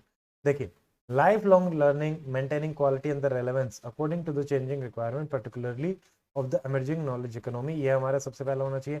तभी तो, मतलब इट्स नॉट अबाउट कि 10 साल काम कर लिया, 20 साल काम कर लिया, हमें as a nation, as a individual society also, तो हमें देखना पड़ेगा कि लाइफ लॉन्ग ये प्रोसेस रहता है, ठीक है। तो कैसे हम हमारी डेमोग्राफी के हर सेक्शन ऑफ पॉपुलेशन को बहुत अच्छी तरीके से यूटिलाइज कर पाए, that should be the goal. Effective convergence होना चाहिए between the school education, government and the private sector initiative also, कि भाई आप जो पढ़ रहे हैं, ठीक है, इंडस्ट्री एकेडमिया लिंकेज की हम इसमें बात करते हैं, इंडस्ट्री की जो डिमांड है वही आपको पढ़ाया जाए, वहीं पे आपको स्किल किया जाए। ये capacity building of the institutions for planning, quality assurance, involvement of the stakeholders, सबको लेके चलो तो ज्यादा बेनिफिट रहेगा। कुछ कुछ भारी भारी टर्म्स बीच बीच में डाल सकते हैं, जैसे capacity building, institutional mechanism, institutional development, ठीक है, तो ये बीच बीच में आप डाल सकते हैं। देन रिसर्च एंड डेवलपमेंट का जो मैकेनिज्म है उसको अपने को डेवलप करना पड़ेगा, क्वालिटी एश्योरेंस करनी पड़ेगी, एग्जामिनेशन, सर्टिफिकेशन, एफिलिएशन, एक्रीडिएशन वगैरह करने पड़ेंगे, ठीक है, ताकि जो मेक इन इंडिया जैसे बोला था, जीरो इफेक्ट जीरो डिफेक्ट, तो उस डिफेक्ट को भी अपने को क्वालिटी के थ्रू बताना पड़ेगा कि अवर प्रोडक्ट्स आर ग्लोबल स्टैंडर्ड, तभी कहीं जाके वो आपका डेवलप हो पाएगा, अदरवाइज नो। ठीक है, now let us see question number 9। देखिए, to what factors can be the recent dramatic fall in the equipment cost and tariff of the solar energy be attributed? What implication does the trend have for thermal and related industry? यहाँ पे देखो, एक renewable energy को लेके question आता ही आता है। अब यहाँ पे पूछ रहा है कि सोलर का प्राइस अगर कम हो गया, पहले तो कम क्यों हुआ, उस टाइम पे क्या इमीडिएट फैक्टर थे वो अपन देख लेंगे। सरकार ने बहुत सारी स्कीम्स वगैरह लॉन्च करी, ठीक है, प्रोडक्शन डोमेस्टिक स्टार्ट हुआ, आपका सब्सिडी भी देना शुरू करी, तो ये सारे के सारे रहे, उसकी वजह से सोलर काफी ग्रो करने लग गया। सोलर ग्रो किया तो रिन्यूएबल एनर्जी में भी डेफिनेटली हमें फायदा हुआ ही है। तो उसका जो दूसरा है कि भाई मान लो एनर्जी सेक्टर है, आप 100 ले रहे हो, सोलर पहले मान लो 20 था, अब 40 हो गया है, तो डेफिनेटली जो पहले 80 था वो 60 हो जाएगा, यानी अदर जो सेक्टर्स हैं वो आपके नेगेटिवली इम्पैक्ट होते हैं। अब इन सेक्टर्स में आपका इंफ्रास्ट्रक्चर हो सकता है, आपके लेबर हो सकते हैं, ठीक है, यहाँ से जो इनकम आ रही है वो भी हो सकता है, तो वो भी आपका डिक्लाइन हो गई होगा। But the thing is we have to आपका शिफ्ट करना पड़ेगा दूसरे सेक्टर में, क्योंकि ये तो आपका सोलर जो है वो रिन्यूएबल सेक्टर है, तो यहाँ पे पॉल्यूशन भी कम होता है, हर तरीके से हमारे लिए बेटर है, तो हमें यही करना पड़ेगा। बट हमें उसमें इम्प्लीकेशंस बताने पड़ेंगे क्या क्या रहेंगे। नाउ देखिए what were the reasons of the cost. आप इंट्रोडक्शन में कोई भी एक फैक्ट दे सकते हैं कि how much is the contribution आपका सोलर सेक्टर इज कंट्रीब्यूटिंग, ये आपका होमवर्क रहेगा। आप देखेंगे कि कितना हमारा टोटल एनर्जी सेक्टर में कंट्रीब्यूट कर रहा है। देखिए रीजंस फॉर द ड्रॉप, पहला तो R&D काफी अच्छी खासी होगी, subsequent technological advancement in the sector, तो जो हमारे पैनल वगैरह थे उनकी एफिशिएंसी बढ़ी, तो पहले पैनल कम प्रोड्यूस कर पा रहा था, या फिर आप ऐसे बोल लो कि 10 किलोवाट प्रोड्यूस करने के लिए हो सकता है आपको 1000 रुपए खर्च करने पड़ रहा है। अब वही चीज अगर मान लो 300 में हो रही है, तो डेफिनेटली जो पैनल की एफिशिएंसी है वो सब बड़ी R&D की वजह से, ठीक है। देन हम नेशनल सोलर मिशन भी लेके आए थे, ठीक है, अभी तो हमारे पास ISA भी है, ओशो वर्क भी है, वो भी अपने को देखना है। Now this has fairly been transparent and corruption free, जिससे कि आपका प्राइस और ज्यादा डिक्रीज हुआ। ऐसे ही एक नेट मीटरिंग का कंसेप्ट आया था, जिसकी वजह से क्या होता है कि अगर मान लो मैंने सोलर पैनल लगा रखा है, तो अट्रैक्टिव बनाने के लिए, तो उससे लोगों ने और ज्यादा अडॉप्ट करना शुरू किया, कुसुम योजना आई, तो ये अडॉप्शन में भी हेल्प हो रही है। तो क्लियर पॉलिसीज के साथ साथ आपका जो ट्रस्ट है ऑफ द इन्वेस्टर, जब पॉलिसीज क्लियर होती है डेफिनेटली ट्रस्ट इंक्रीज होता है, तो has increase the trust in the government plan which has contributed in rising competition in the market। Competition बढ़ेगा तो डेफिनेटली प्राइसेस जो हैं वो आपके लो हो जाएंगे। And also India being a tropical country, तो हमारे लिए तो बेनिफिट ही है कि भाई सोलर अपन अच्छे से यूज कर सकते हैं। सोलर पार्क्स आपके बनाए गए फास्टर चीपर मैनर में than the thermal power plant, and also they are less prone to the volatility of the fuel and the fossil prices, क्योंकि fossils के लिए we are dependent, ठीक है। बट यहाँ पे तो आप खुद ही प्रोड्यूस कर रहे हो, ठीक है, जैसे मान लो तेलंगाना में लार्जेस्ट आपका सोलर प्लांट है, ठीक है, ओवर द लेक, तो वो भी रहेगा। लैंड पे बड़े बड़े प्रोजेक्ट्स अभी लगाए जा रहे हैं, या गुजरात में भी पहले जो काफी चर्चा में रहता था वो सब, ठीक है ना। Solar energy generation being a part of renewable energy, it will contribute to our sustainable developmental goals, yes, क्योंकि हम SDG, अगर SDG 7 के कंटेक्स्ट में बात करते हैं वो भी यही है। now government across the globe incentivize such step which further results in easy accessibility and availability of these equipment in the market। इसकी वजह से क्या हो रहा है, आपका सोलर जो है वो ज्यादा अट्रैक्टिव हो रहा है रेदर देन अदर सेक्टर। तो इसका इन पे क्या रहेगा, थर्मल पावर प्लांट्स पे देखिए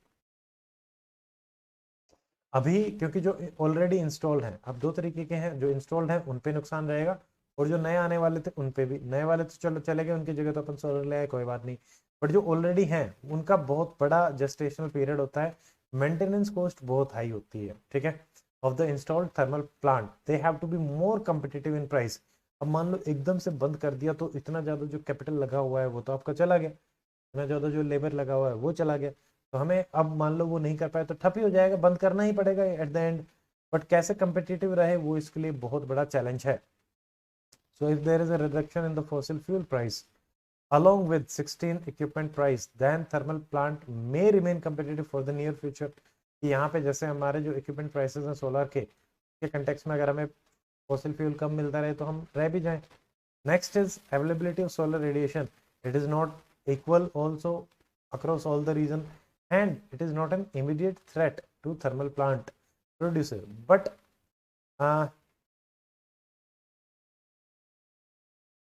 keeping in mind, I don't know ये क्या लिखा गया है, जो ग्लोबल वार्मिंग और जो हमारा क्लाइमेट चेंज हो रहा है, आज नहीं तो कल we have to shift towards renewable energy, और ये डोमिनेंट होगी ही होगी। बट अगर हम जैसे और भी फैक्टर्स पे जाते हैं, तो जो कोल है, ठीक है, तो जैसे गवर्नमेंट की ही रिपोर्ट्स हैं, इट विल स्टिल कंट्रीब्यूट आपका 50 to 60% of your energy needs even in 2050, यानी even after 20 years from today. तो वो रहेगा क्योंकि वो ऑलरेडी एस्टैब्लिश है हमारे। क्वेश्चन नंबर 10 देखिए, there is a clear acknowledgement that SEZ special economical zones are a tool of industrial development, manufacturing and export। Recognizing this potential, the whole instrumentality of SEZ requires augmentation। Discuss the issue plaguing with the success of the SEZ with respect to taxation, governing laws and administration। देखो SEZ को जो बनाया गया, जैसे China के जो SEZ हैं, they are very very famous. China में 6-7 ही SEZ हैं, उसी के बाद ये कंसेप्ट हम इंडिया में लेके आए थे, बट वहाँ पे बहुत बड़े एसईजेड हैं, इंडिया में छोटे छोटे मल्टीपल एसईजेड्स बने।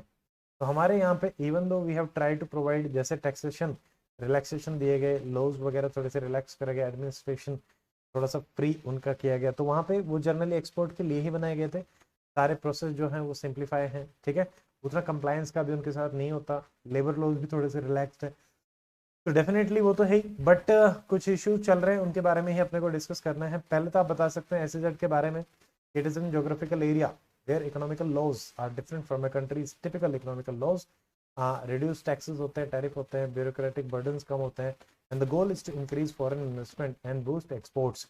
मेजर जो फोकस है वो एक्सपोर्ट पे ही होता है। इसमें एक एग्जांपल आप गिफ्ट सिटी भी दे सकते हैं, this is not directly like SEZ, but हाँ स्टिल की सर्विस सेक्टर के हिसाब से डेफिनेटली वो उसी कैटेगरी में ही आपका आता है, ठीक है। या फिर जैसे हरियाणा के कंटेक्स में भी आप दे सकते हो, जो हमारा गुजरात, सॉरी गुरुग्राम मानेसर जो रीजन है वो भी आपका एक एसईजेड रहेगा। मैन्युफैक्चरिंग के हम यही चाहते थे कि मान लो टैक्स लॉज कम रहेंगे तो लोगों को लगेगा हम ज़्यादा से ज़्यादा पैसे यहाँ से कमा के लेके जा सकते हैं, ज़्यादा इन्वेस्टमेंट आएगी, ज़्यादा प्रोडक्शन होगा, तो आप बेटर क्वालिटी के प्रोडक्ट्स एक्सपोर्ट कर सकते हो, that was the main thing, ठीक है। बट हम उतना नहीं कर पाए जितना चाइना कर पाया। इश्यूज क्या है, देखिए अभी भी सिंप्लीफाइड प्रोसीजर उतने नहीं है, ठीक है।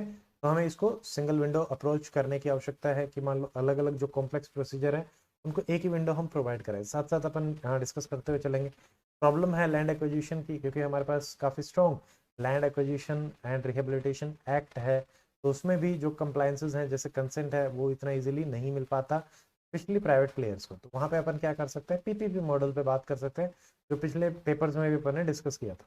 टैक्स टेररिज्म का इशू है कि आप पे रिट्रोस्पेक्टिव टैक्स लगा दिया गया, तो वो भी नहीं करना चाहिए, ठीक है। जनरल एंटी अवॉइडेंस रूल गार के कंटेक्स में अपन इसमें बात कर सकते हैं कि वो हो, ऐसा रहे। फिजिकल बेनिफिट्स, ड्यूटी कंसेशंस हमें और ज़्यादा प्रोवाइड कराने पड़ेंगे, ठीक है, और अच्छे तरीके से। लेबर रिफॉर्म्स हैं, उनका भी पूरा एग्जीक्यूशन चल रहा था, but now if you talk तो लेबर कोड्स अपन लेके आए, ठीक है, तो उसमें अपना एग्जीक्यूशन ठीक ठाक हो गया है। Adverse business climate and global recession, ये तो अभी भी चल रहा है, ग्लोबल रिसेशन और बिजनेस क्लाइमेट, बाहर से इन्वेस्टमेंट इवन दो आपने सब कुछ कर दिया बट इन्वेस्टमेंट फिर भी नहीं आ पा रही, एफडीआई हमारा उतना इंक्रीज नहीं हो पा रहा। इफ यू सी इंडिया में जो रेमिटेंसेज आ रहे हैं दे आर अराउंड 100 बिलियन, तो वो जो रेमिटेंसेज हैं वो हमारे एफडीआई से ज्यादा जा चुके हैं, ठीक है।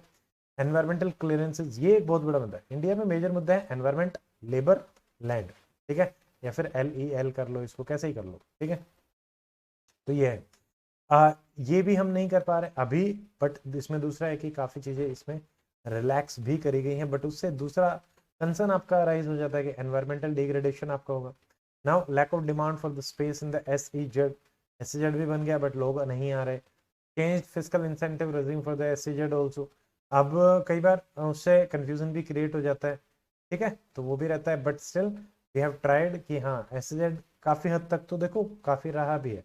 जैसे हरियाणा के ही कंटेक्स में अगर अपन बात करें, हरियाणा में मैन्युफैक्चरिंग को लेके Maruti Suzuki tractors, two wheelers, तो Haryana is one of the top producing state. वो क्यों हो पाया, क्योंकि यहाँ पे SEZ बने और अच्छे तरीके से चीज़ों पे इम्प्लीमेंटेशन किया गया, ठीक है।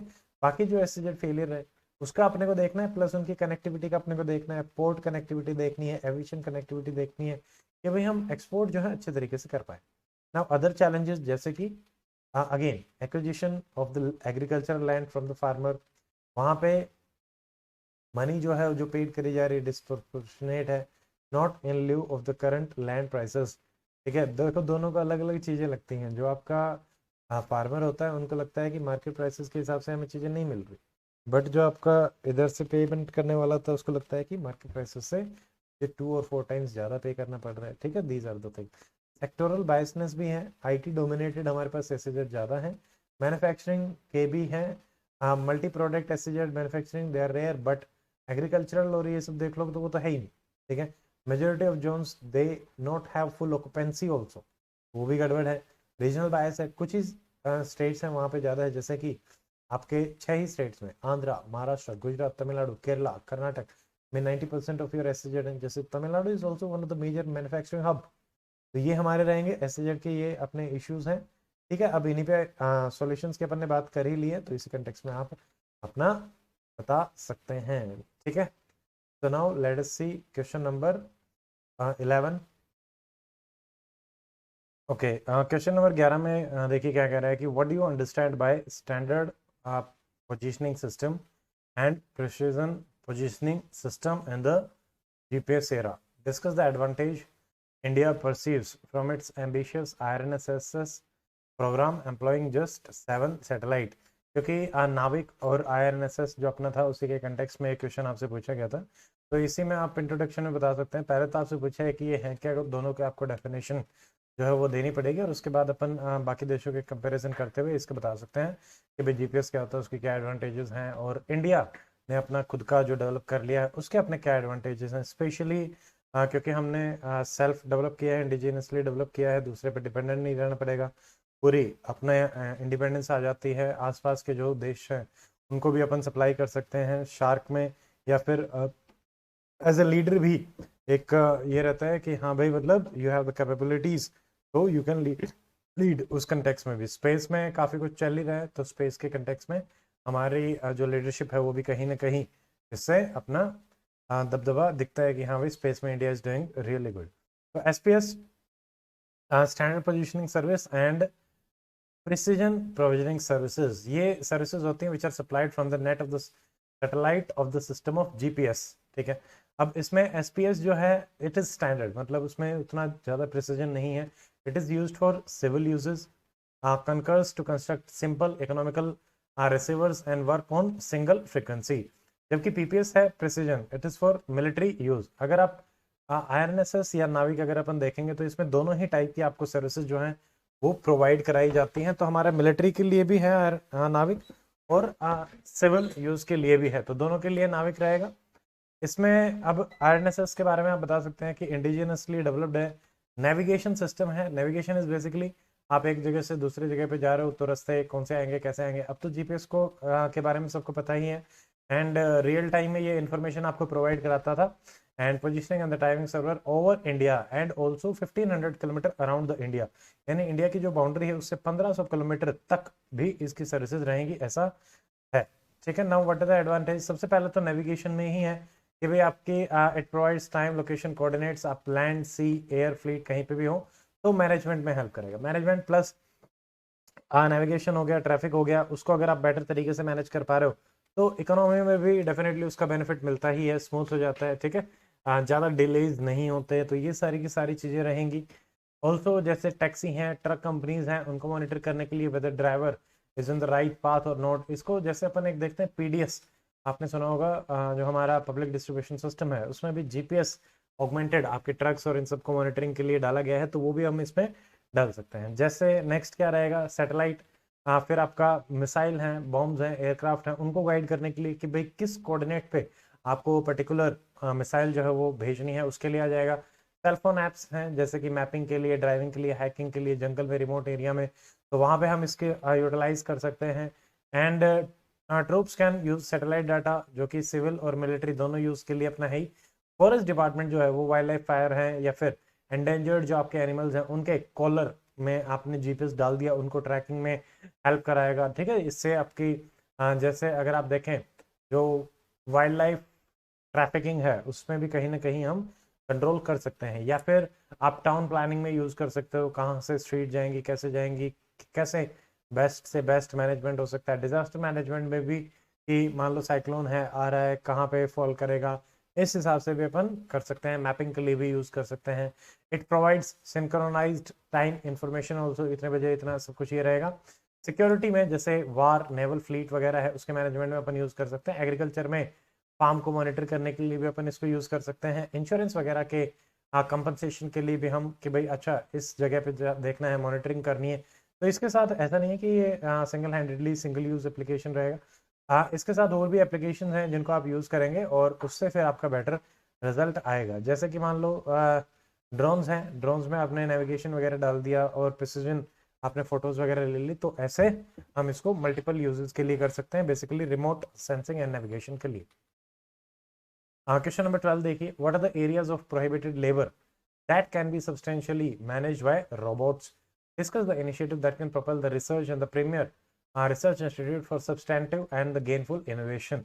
बेसिकली जैसे रोबोट्स के कंटेक्स्ट में, ऑटोमेशन के कंटेक्स्ट में अपने को बात करनी है कि रोबोट्स कहाँ कहाँ पे काम कर सकते हैं। वैसे अपन जनरली इसको D2-3 के कंटेक्स्ट में बोला जाता है कि डेडली जो जॉब्स हैं, ठीक है, डेयरिंग या फिर मतलब काफ़ी डिफिकल्ट टू डू जॉब्स हमारी रहती हैं, या फिर डर्टी जो जॉब्स हैं, फॉर एग्जांपल सीवेज क्लीनिंग वगैरह, जिसमें मैनुअल स्कैवेंजिंग को लेके हमारा रहता ही है, तो उसमें ये हमारा हेल्प कर सकते हैं। ठीक है, मशीन्स हैं, उतने ज़्यादा कुछ इशू है नहीं, तो उस हिसाब से अपन देख सकते हैं। But now with the advent of the artificial intelligence may be the consciousness comes into the machines, और फिर उसके बाद हम डिफरेंट तरीके की बात करने लग जाए। बट ये एक सिंपल सा क्वेश्चन है, कैसे हम इसको बेटर बना सकते हैं रिसर्च एंड डेवलपमेंट से।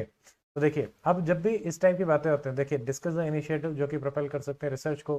तो रिसर्च के लिए आपको क्या चाहिए? कैपिटल चाहिए, इंफ्रास्ट्रक्चर चाहिए, ठीक है, स्किल्ड आपके साइंटिस्ट वगैरह चाहिए, फॉरेन अकेडमिशियंस जो है उनके साथ आप कोलैबोरेट कर सकते हो, गवर्नमेंट पॉलिसी जो है वो हो सकता है, प्राइवेट सेक्टर का जो कंट्रीब्यूशन है थ्रू कैपिटल इंफ्रास्ट्रक्चर, ये भी हम इसमें बातें कर सकते हैं। नाउ रोबोट जो है, let us see the discussion. They help us solve major societal issues, जैसे labour and the skill shortage है, कॉस्ट कई बार ज़्यादा बढ़ जाती है, उसको भी शॉर्ट जो लेबर्स हैं, मतलब इनिशियल स्टेजेस में, वो भी हेल्प करते हैं। ठीक है, बाकी तो चलो है ही। जैसे मान लीजिए जो भी हमारी मैन्युफैक्चरिंग यूनिट्स लगती है, उसमें कौन काम करता है? रोबोट्स काम करते हैं। आजकल हम चैट बोट्स देखते हैं, ठीक है, व्हाट्सएप चैट बॉट, तो वो भी क्या होता है? रोबोट ही है, सॉफ्टवेयर, बट वो आपको सारी की सारी इंफॉर्मेशन भी प्रोवाइड कर देता है precisely. Okay, and realise their potential to release people from ordinary dull dangerous manual work and concentrate on the work that demand human intelligence। तो अब basically you will be free, तो आप और ज़्यादा क्रिएटिव काम कर सकते हैं। and it can help solving various numerous fundamental global issues, relieving the pressure on more finite resources। It can operate in environment where human cannot take on challenges that are hazardous। मान लो आपको सियाचिन है, सियाचिन पे अपने को security perspective से army भेजनी है, तो हम रोबोटिक आर्मी की वहाँ पे बात कर सकते हैं, अगर आपने अच्छे से डेवलप कर लिया तो। आजकल फ्यूचर तो इसी का ही चल रहा है। ठीक है, now what are the areas of prohibited labour. So areas of prohibited labor. Now it plays an important role in power generation, जो कि एक काफ़ी रिस्की बिजनेस आपका होता है। जैसे मान लीजिए न्यूक्लियर है, तो वहाँ पे हम इनको डाल सकते हैं। ऑयल ड्रिलिंग वगैरह है, वहाँ पे हम इनके साथ यूज़ कर सकते हैं रोबोट्स को, वैसे भी कर ही रहे हैं, but other than that coal mining वगैरह है, वहाँ पे भी कर सकते हैं। ऑटोनोमस रोबोट्स हैं, they use to work in most high risk location, जैसे कि न्यूक्लियर रिएक्टर, कितना रोड्स, बोरॉन रोड्स और ये सब जो अंदर डालनी है, फिजाइल मटेरियल कितना डालना है, ये सारा रोबोट्स ही काम करेंगे। ठीक है, या फिर स्पेस में अगर आपको कुछ भेजना है, गगनयान हमें भी भेज रहे हैं, बट उससे पहले जैसे हम भेजेंगे व्योमित्रा। व्योमित्रा क्या है? एक ह्यूमनॉइड रोबोट है, तो ये भी रहेगा रोबोट, ह्यूमनॉइड रोबोट, ये भी काफी काम के रहता है अपने। Now capabilities of the robot, they are extended into the area, जैसे कि assistive care, which robots help us in addressing the challenge of supporting aging population while reducing the cost implications। ठीक है, हेल्थ केयर में अगर आप चले जाएं तो बहुत ज़्यादा पैसे लग जाते हैं। रोबोट जो है वो सिंपल, मान लो कुछ एडमिनिस्टर करना है, ड्रग एडमिनिस्टर करनी है, पैलेटिव केयर है, वुंड ड्रेसिंग करनी है, तो वो सब सारे के सारे काम कर दे। Talks in the market for deploying robot invention in the area of prohibited layer, जैसे कि manual scavenging, sewage treatment, underground mining, rescue rehabilitation operation, जैसे डिजास्टर के टाइम पे या वार साइट के टाइम पे कैजुअलिटीज को रिड्यूस करने के लिए। तो आज के टाइम पे यही बोला जा रहा है, जिस देश के पास ज़्यादा रोबोटिक आर्मी रहेगी, ठीक है, एटलीस्ट हमें भी हो सकता है कि लड़ने के लिए भी वो उसको यूज़ करे और कैजुअलिटीज से बचाने के लिए भी यूज़ करे। मान लो एक साइड रोबोटिक आर्मी है, एक साइड ह्यूमन आर्मी है,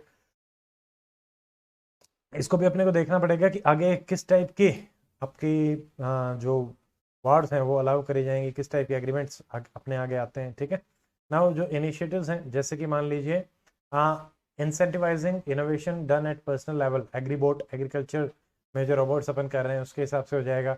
they are use make in India to promote robotic sector, क्योंकि मेक इन इंडिया का एक बहुत ही प्रोमिनेंट सेक्टर हमारा रोबोटिक, तो वहाँ पे भी अपन कर सकते हैं। फंडिंग लेके आ सकते हैं, capital infrastructure and all this things, वो अपना काम में आ सकता है। Funding of the programme associated with robots need to be undertaken by the government and the corporate sector in order to propel the research also।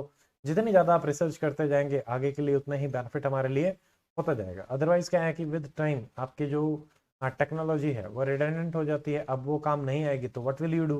Policy initiative government को अलग अलग लेने पड़ते हैं। ऐसे ही एक रोबोट है बैंडिकूट रोबोट, जो कि हम सीवेज क्लीनिंग वगैरह के लिए यूज़ करते हैं। ठीक है, तो इसमें जैसे मान लो जापान है, साउथ कोरिया है, इन देशों के साथ कोलैबोरेट करके आप अलग अलग जो हैं, जैसे ड्रोन्स हैं, ड्रोन्स ये भी अपने रोबोट्स ही हैं, तो इसमें बहुत सारी एप्लीकेशंस है ड्रोन्स की, मिलिट्री, एग्रीकल्चर, फिल्म, ठीक है, इन सब में भी रहेगा, तो ये सारा का सारा हो जाएगा। क्वेश्चन नंबर 13 देखिए, discuss the advantage and the security implication of cloud hosting of server vis-a-vis human machine based hosting for government business. देखो, अब क्लाउड में आप होस्ट कर रहे हो तो बेसिकली आपको स्पेस बहुत ज़्यादा मिल जाता है, ठीक है, टाइम भी कम लगता है, एनर्जी भी आपकी सेव हो सकती है, जबकि यहाँ पे अगर अपन करते हैं इंफ्रास्ट्रक्चर बहुत ज़्यादा अपने को चाहिए होता है, ठीक है, कोल्ड जैसे टेम्परेचर भी मेंटेन करके रखना पड़ता है क्योंकि मशीन्स है बहुत ज़्यादा काम करती हैं, तो ये सारे के सारे रहते हैं। बट यहाँ पे मान लीजिए द पॉइंट इज कि उसको कब डाउनलोड करना है, कैसे डाउनलोड करना है, सिक्योरिटी इम्प्लीकेशंस का क्या रहेगा, क्लाउड का जो सर्वर है वो हमारा कहाँ पे है वो अपने को देखना पड़ेगा, ठीक है। So these are the things. Now let us see. देखिए, पहले तो आप इसको डिफाइन कर सकते हैं, क्लाउड होस्टिंग सर्विसेज आपके क्या होते हैं। जैसे आपने देखा होगा, अगर आप गूगल ड्राइव यूज करते हैं तो वो भी एक क्लाउड में आपका सेव रहता है, ठीक है। एप्पल यूज करते हैं तो वो भी आपका क्लाउड आपको प्रोवाइड कराता है, आप उसमें अलग अलग आपके जो फोटोज हैं, मेमोरीज हैं, या फिर आपके डॉक्यूमेंट्स हैं, उनको आप सेव कर सकते हैं। तो cloud hosting services they provide hosting for the website on virtual server which pull their computing resources from extensive underlying network of physical web server, ठीक है। तो आपको वर्चुअल सर्वर पे आपका स्टोरेज जो है वो प्रोवाइड कराया जाता है, ऑन डिमांड आपको वो दे दिया जाएगा, ठीक है। मान लो हार्ड डिस्क में मैंने एक डाटा डाला, हार्ड डिस्क एक फिजिकल एसेट है, वही डाटा अगर मैंने क्लाउड में सेव कर दिया, ऐसा नहीं है, वो क्लाउड में भी कहीं ना कहीं सेव होगा, बट द पॉइंट इज वो काफ़ी एफिशिएंट रहता है कंपैरेटिवली, तो उस हिसाब से।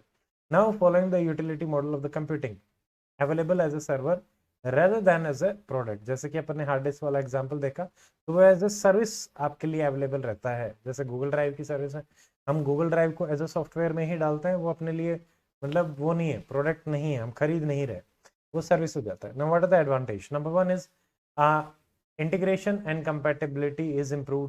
पहला, जैसे मान लो हार्ड डिस्क आपको कैरी करना पड़ेगा, बट क्लाउड है, आप कहीं भी जाएं, आपका डिवाइस आपके साथ जा रहा है, प्लस आप अलग अलग डिवाइसेस से उसको एक्सेस कर सकते हैं, that is also one of the thing. Interoperability भी काफ़ी है, न्यूएस्ट क्लाउड प्लेटफॉर्म है, इंटरऑपरेबल है, central to the entire service, reliable है।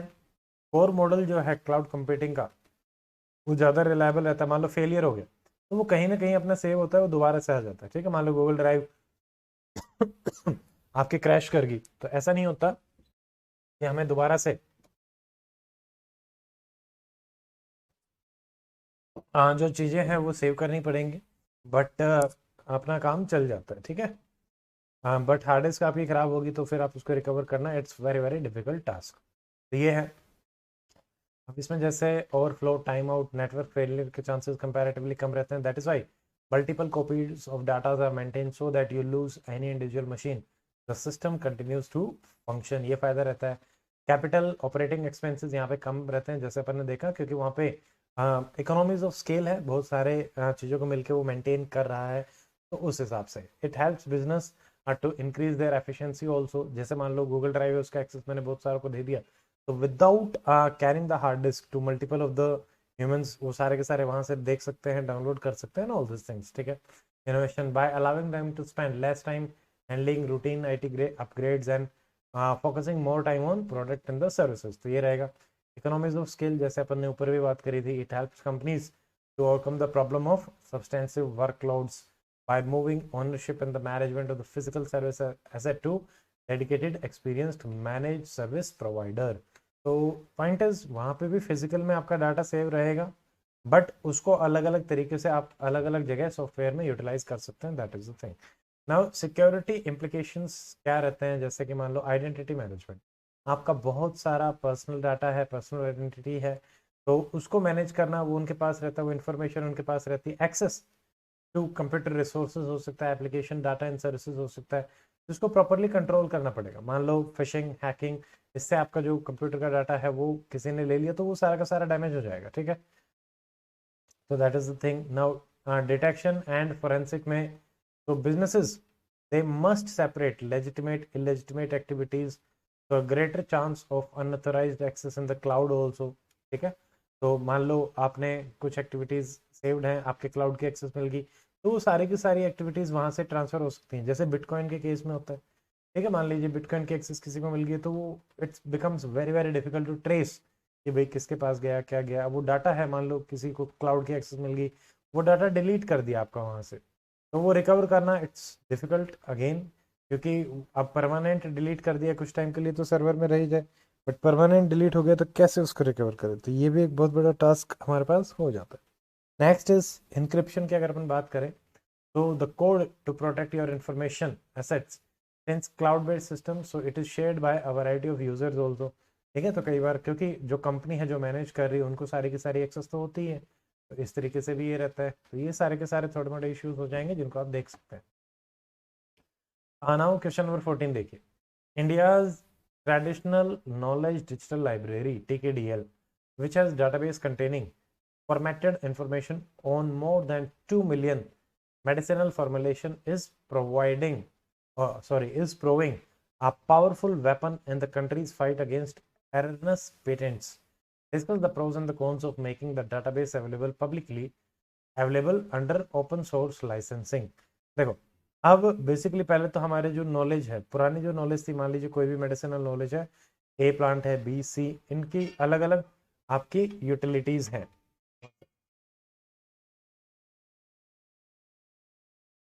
ओके, हाँ, तो इस क्वेश्चन में हम देख रहे थे कि कैसे जो ट्रेडिशनल नॉलेज जो हमारी है, जैसे कि एक एग्जांपल मैं आपको बता रहा था, ए बी सी मान लीजिए तीन मेडिसिनल प्लांट है, सबकी अपनी अपनी प्रॉपर्टीज हैं, तो इनको जैसे पास्ट में अपन यूज करते थे, तो आज के टाइम पे भी कैसे बेस्ट तरीके से यूज किया जा सकता है। अब जैसे केस भी क्या हुआ था, जैसे यूरोप में या फिर यूएसए, वहां से उन्होंने पेटेंट करा लिया, जैसे हमारे हल्दी को, नीम को, तो उससे क्या होता है कि इंटरनेशनल अगर आप प्रोडक्ट्स लॉन्च कर रहे हैं या फिर आपको उनसे बेनिफिट उठाना है, तो वो पॉसिबल नहीं हो पाता। ठीक है, तो वो दिक्कतें आ जाती हैं, तो उसी को सॉल्व करने के लिए हमने बनाया है अपना ट्रेडिशनल नॉलेज डिजिटल लाइब्रेरी। एक तो सबको एक्सेस मिल गई, ठीक है, अब इसके अपने को डिस्कस करना है पॉजिटिव और नेगेटिव। जो डाटाबेस पब्लिकली अवेलेबल रहेगा अंडर ओपन सोर्स लाइसेंसिंग। अब इंडिया के कंटेक्स्ट में ओपन सोर्स लाइसेंसिंग के फायदे ज़्यादा हैं, but on the other hand उसके कुछ अपने चैलेंजेस रहेंगे, वो अपन देखते हैं। देखिए, TKDL जो है वो आपको 2001 में सेटअप किया गया था to protect our ancient and traditional knowledge of the country from exploitation through biopiracy and unethical patent by documenting it electronically and classifying it as per international patent classification system.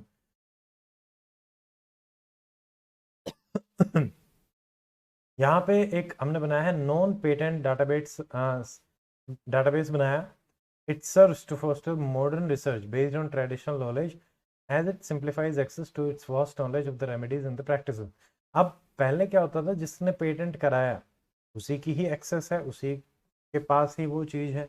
अगर दूसरे को करना है या तो उससे लाइसेंस लेगा या उसको कुछ फीस पे करेगा। ठीक है, बट अभी यहाँ जो हमारा TKDL है, इसके थ्रू अब आपको ओपन मिल रहा है, सब कुछ ओपन लाइसेंसिंग मिल रहा है, और ये सब तो उसके अपने फायदे रहते हैं कि मान लो 10 लोग उसको यूज करना चाहते हैं तो उनका दिमाग भी काम करेगा। ठीक है, क्योंकि we have to think beyond profit, तो वो वाली चीज आ रही है।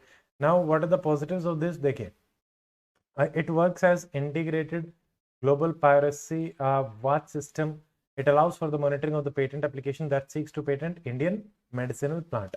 मान लो अब आपके पास सारा का सारा डॉक्यूमेंट हो ही गया है, तो अब मान लो जो हमारे पास ABC थे, तो कोई B की पेटेंट कराना चाहता है, ये अब एकदम से बता देगा कि भाई नहीं, ऐसा नहीं हो सकता, तो आइडेंटिफाइंग बिकम्स इजी, तो पायरेसी नहीं हो पाएगी, जो पहले काफी हो रही थी कि बहुत सारे लोगों ने अलग अलग जगह पे पेटेंट करा लिया, तो हमें उतना बेनिफिट नहीं मिल पा रहा था। It identified large number of the cases of the biopiracy of India's traditional knowledge in the last few years. Number of patent claims withdrawn or cancelled by the patent officers वो आपके बढ़ रहे हैं, तो फायदा हो रहा है। ठीक है, it prevents misappropriation of the India's traditional knowledge by breaking the format and the language barrier and making it accessible to the patent examiner at international patent office for the purpose of carrying out research and the development. तो दोनों का फायदा है। एक तो मान लो जो patent officer है उसके पास भी हमने लैंग्वेज बैरियर को ब्रेक करके पहुंचा दिया है, तो उसको पता है कि हाँ हाँ ये प्रोडक्ट तो यहाँ पे ऑलरेडी है, तो उसको भी रहेगा। प्लस अगर आपको कहीं पे भी रिसर्च और डेवलपमेंट कैरी आउट करनी है तो आपको ओपन लाइसेंसिंग के थ्रू भी मिल जाएगा। जैसे इसमें it includes videos of ancient yoga posture which prohibit the western countries to get wrong patents for the yoga exercises. ये काफ़ी अच्छा एग्जाम्पल है कि भाई, तो इसको अपन देख सकते हैं, यूज़ कर सकते हैं टीकेडीएल के थ्रू, तो ये रहेगा, ठीक है। बट इसकी अभी जो ओपन एक्सेस है, ओपन एक्सेस इंस्टीट्यूशंस के पास है, आई थिंक इंडिविजुअल सिटीजन्स के पास तो आई थिंक नहीं है, वो आप थोड़ा सा एक बार चेक कर लेंगे, ठीक है। Now what are the cons, देखिए पहला, legal and the intellectual issues, it opens up as more countries may claim the knowledge to be their own। हमने अपनी बोल दिया तो हो सकता है दूसरी बोले कि नहीं ये तो हमारी है, तो it becomes like a Domino's effect. तो उससे हो सकता है कि किसी भी नॉलेज पे फिर पेटेंट कराना ही बहुत ही मुश्किल हो जाए। तो उससे पेटेंट का फायदा क्या होता है कि आपको प्रॉफिट मिल जाता है for a certain period of time, तो आप उससे इंसेंटिवाइज होते हो कि आप और R&D में लगाओगे, तो और आपको लगेगा कि भाई मैंने और ज़्यादा बेटर प्रोडक्ट बनाया तो मुझे और ज़्यादा बेनिफिट इससे होगा। बायोपायरेसी में इंक्रीज, क्योंकि फ्री अवेलेबिलिटी होगी है नॉलेज की, and can be potential misuse of the available knowledge by the vested interest. हो सकता है कि आप देखो किसका प्रोडक्ट है क्या है, कई बार तो यही नहीं पता चलता, हो सकता है कि वो बिना पेटेंट कराए ही आपका ही प्रोडक्ट बेच दे, तो देन व्हाट, ठीक है, तो ये भी आपका इंक्रीज होने के चांसेस है। एंड बिग कॉर्पोरेट जो है, they may get patent and monopolise the knowledge, not benefit the poor people. तो वहाँ पे जैसे मान लीजिए जहाँ की ट्रेडिशनल नॉलेज है, यहाँ पे तो वैसे लिखा हुआ है कि भाई उस ट्रेडिशनल नॉलेज के साथ जो मतलब वहाँ के जो लोग हैं उनके साथ आपको शेयर करना पड़ता है, बट हो सकता है कि ऐसा ना हो और कॉर्पोरेट हाउसेस इंडिया के भी उस चीज़ को मिसयूज कर लें, तो ये भी रहेगा। एंड लास्ट इज जैसे कि R&D जो हमारा है उसमें इन्वेस्टमेंट कम हो जाता है, इंसेंटिवाइज कम हो जाएंगे, तो बेटर प्रोडक्ट्स जो बनते हैं बिकॉज ऑफ द इंसेंटिवाइजेशन वो आपके नहीं बनेंगे, यही प्रोडक्ट हमारे चलते रहेंगे, रहते रहेंगे, इस टाइप का बना रहेगा, ठीक है। क्वेश्चन नंबर 15 देखिए, discuss the Namami Gange and the national mission for clean Ganga programme and causes of mixed result from the previous scheme. What quantum leap can help preserve the river Ganga better than incremental inputs? मतलब basically क्या reasons रहे इन programmes के failure के और कैसे हम गंगा को save कर सकते हैं। अब यहाँ पे देखो again stakeholder approach, government की तरफ से, लोकल गवर्नमेंट की तरफ से, डिपार्टमेंट्स जो हमारे हैं, इंस्टीट्यूशंस का जो ओवरलैप हो रहा है, फंक्शंस का, फंड्स आपको मिल रहे हैं क्या, डिसबर्स हो गए तो क्या आप यूटिलाइज कर पा रहे हो, कहाँ कहाँ पे यूटिलाइज कर पा रहे हो, प्रॉपर प्लानिंग है क्या, डिज़ाइन है क्या, ठीक है, तो ये सब हो गया। तो फिर आप क्या फीडबैक ले पा रहे हैं, फीडबैक के हिसाब से काम कर पा रहे हो ये, और फिर क्या क्वांटिफाइबल हम उसको मेजर कर पा रहे हैं कि कितना हमें बेनिफिट हुआ है, कितना बेनिफिट नहीं हुआ, तो ये सारी की सारी चीज़ें अपने को देखने को पड़ेंगी। ये है, देखिए इंट्रोडक्शन में हम गंगा के कंटेक्स्ट में भी बता सकते हैं कि 40% जो हमारी पॉपुलेशन है वो डायरेक्टली इनडायरेक्टली गंगा पे ही डिपेंड करती है वाटर की नीड्स के लिए, तो इसे लाइफलाइन माना जाता है स्पिरिचुअल और कल्चरल इंपॉर्टेंस का भी। बट इसमें हमारा जो सीवेज है, इंडस्ट्रियल डिस्पोज है, एग्रीकल्चर रन ऑफ है, उससे पॉल्यूशन आपका बढ़ रहा है और रिवर की जो सस्टेनेबिलिटी है दैट इज एट रिस्क। अब आप इसको यूज नहीं कर पा रहे, ड्रिंकिंग वाटर के लिए भी यूज नहीं कर पा रहे, बहुत ही ज्यादा पॉल्यूटेड हो चुकी है, ठीक है। Now why did previous scheme fail, अब बहुत सारे जो अपन ने ऊपर देखे, देखो जैसे कि लोकल बॉडीज का पुअर रेस्पॉन्स, अगर कोई भी हाँ है, मान लीजिए गंगा जहाँ जहाँ पे बह रही है, तो जिन जिन यहाँ पे बहुत सारे हाँ जैसे विलेजेस हैं, 4000+ विलेजेस थे जिनको इसमें इंक्लूड किया गया नमामि गंगे में, तो अगर वो विलेजेस ही ढंग से काम नहीं करेंगे या कोऑपरेट नहीं करेंगे तो क्या हम प्रोग्राम को सक्सेसफुली बना सकते हैं, आंसर इज नो। तो वो वही रहा, पब्लिक का भी पार्टिसिपेशन नहीं रहा, एक्टिव पार्टिसिपेशन, तो हमें और ज़्यादा अवेयरनेस की जरूरत है, और ज़्यादा इंसेंटिवाइज करने की जरूरत है, ठीक है, कॉन्शियसनेस में डालने की जरूरत है। करप्शन भी अगेन जितना जा रहा है पैसा, फंड्स, एक तो फंड्स कम होते हैं तो वो पहुंच नहीं पाते, फिर जो सिविल स्टेटमेंट बनाए गए वो भी अच्छे नहीं बनाए गए, पॉलिटिकल विल, अब ये ऊपर नीचे दोनों के हिसाब से आप बात करेंगे, ये मोस्ट इंडिया में तो मोस्टली कॉमन रीजन रहते हैं कि पॉलिटिकल विल नहीं होती, लोगों की तरफ से डिमांड नहीं होती, ठीक है, तो चीज़ें ही नहीं हो पाती। ऐसे ही NGRBA जो है, it's financial planning and implementing, monitoring, coordinating,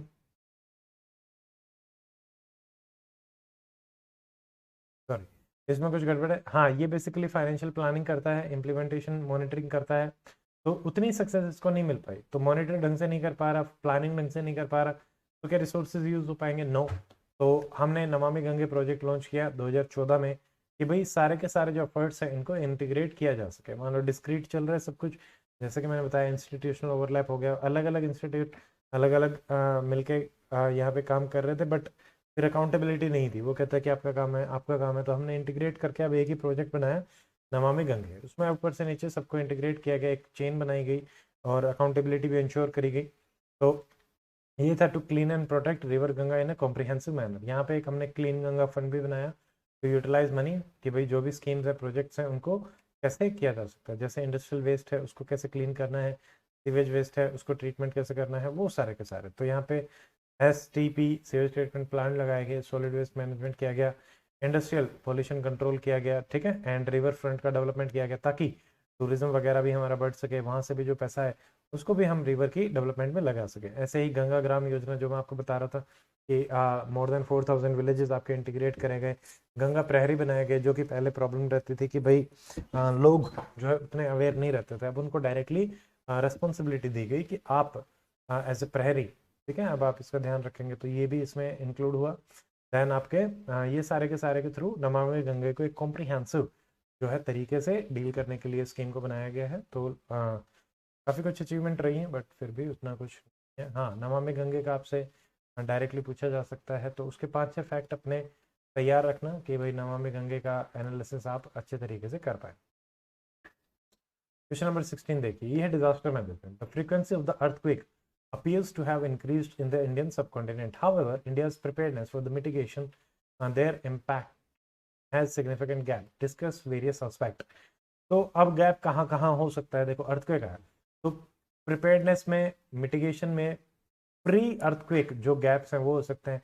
आप बिल्डिंग कोड है क्या आपके पास, ठीक है, या फिर इवैक्यूएशन के लिए प्लान है क्या, ठीक है, या इवैक्यूएशन के टाइम पे रिहेबिलिटेशन रीसेटलमेंट का प्लान है क्या, कर रहे हैं क्या ढंग से, तो ये सारे के सारे रहेंगे। इंस्टीट्यूशनल कोऑर्डिनेशन है क्या, या फिर आपके पास एक डेडिकेटेड टीम है क्या, फोर्स है क्या जो इसको डील कर सके, तो ये रहेगा। बाकी आप एक इंट्रोडक्शन में अर्थक्वेक के बारे में बता सकते हैं कि ये है क्या, shaking of the earthquake, earth crust जो अपना एक कॉमन रहता है, एंड हार्डली कोई वार्निंग हमें अर्थक्वेक की मिलती है, तो इम्पॉसिबल, तो हम इसको इम्पॉसिबल लिखेंगे, making it impossible to predict it. 58.6% of the landmass is prone to earthquake in India। तो लगभग तो सारा ही इंडिया उसमें आता है, तो उसमें अलग अलग जोन हमारे हैं, क्योंकि हम हिमालय उसमें रहते हैं, ये अनफोल्ड माउंटेन्स आपके हैं, सॉरी। तो अब इसमें जैसे NDMA की गाइडलाइन है, ज़्यादातर आपसे NDMA की गाइडलाइन ही पूछी जाती है, आपको वही कोट करनी होती है। तो NDMA guideline in the mitigation steps क्या है, देखिए, अर्थक्वेक रेजिस्टेंस आपको कंस्ट्रक्शन करनी पड़ेगी नई ब्रिजेस की, सॉरी बिल्डिंग्स की, स्ट्रक्चर्स की, बिल्डिंग, फ्लाईओवर, ब्रिज, ताकि एकदम से अगर कुछ है तो जान माल का नुकसान हमें ज़्यादा ना हो। Then engineered structure, the soil type should be analysed before construction. कई बार जैसे हम रिवर बैंक पे कंस्ट्रक्शन कर देते हैं तो वहाँ पे थोड़ा सा भी कुछ हुआ तो वो गड़बड़ हो जाएगा, तो ये कंस्ट्रक्शन अपनी बैन होनी चाहिए, जैसे उत्तराखंड के केस में देखा गया था। Seismic strengthening and retrofitting of the existing priority structure and lifeline structure, जैसे कि हमारी लाइफलाइन मतलब जो इंपॉर्टेंट स्ट्रक्चर्स हैं, पार्लियामेंट है, legislature, high court, supreme court, Raj Bhavan, या फिर नेशनल इंपॉर्टेंस की, तो उनको आपको स्ट्रेंथन करना पड़ेगा। हो सकता है कि वो पुराने बिल्डिंग्स हो, उतना अर्थक्वेक रेजिस्टेंस ना हो। देन रेगुलेशन एंड एनफोर्समेंट आपको करना पड़ेगा, प्रॉपर इंप्लीमेंटेशन बिल्डिंग कोड्स का करना पड़ेगा। देखो अर्थक्वेक में ज़्यादातर यही है, बिल्डिंग कोड्स का ही है, ज़्यादा कुछ हो रहा है नहीं, बाकी तो बाद में ही आता है। सेफ्टी कोड्स हैं उनको आप अच्छे से करें, सारे के सारे जो भी स्टेक होल्डर्स हैं, बिल्डर्स हैं, गवर्नमेंट एजेंसीज हैं, तो they should adhere to the seismic safety in designing and the construction, ठीक है।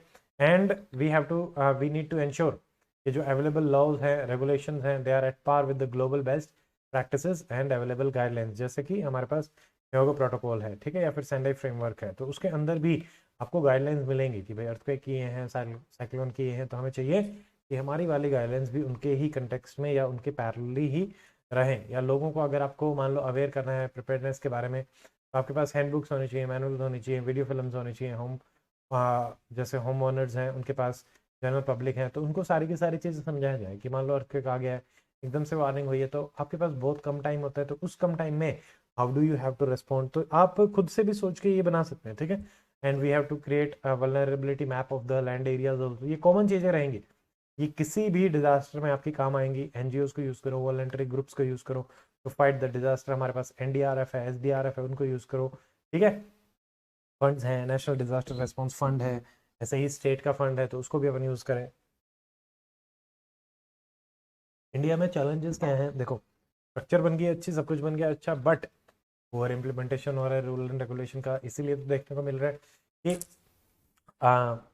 स्पेशली अर्थक्वेक और जो लैंडस्लाइड वाले डिजास्टर आते हैं उन वो इकोलॉजिकली प्रोन एरियाज में आते हैं और वहाँ पे डैमेज भी आपका ज़्यादा होता है। जो आप मटेरियल यूज़ करते हैं वो भी आपका सब स्टैंडर्ड होता है, ऑब्सोलीट मटेरियल होता है, टेक्नोलॉजिकल इनपुट भी आपका ऑब्सोलीट होता है, तो उसमें भी अपन ज़्यादा कुछ कर नहीं पा रहे। ठीक है, no trained for sufficient to take immediate action, especially raised for disaster management।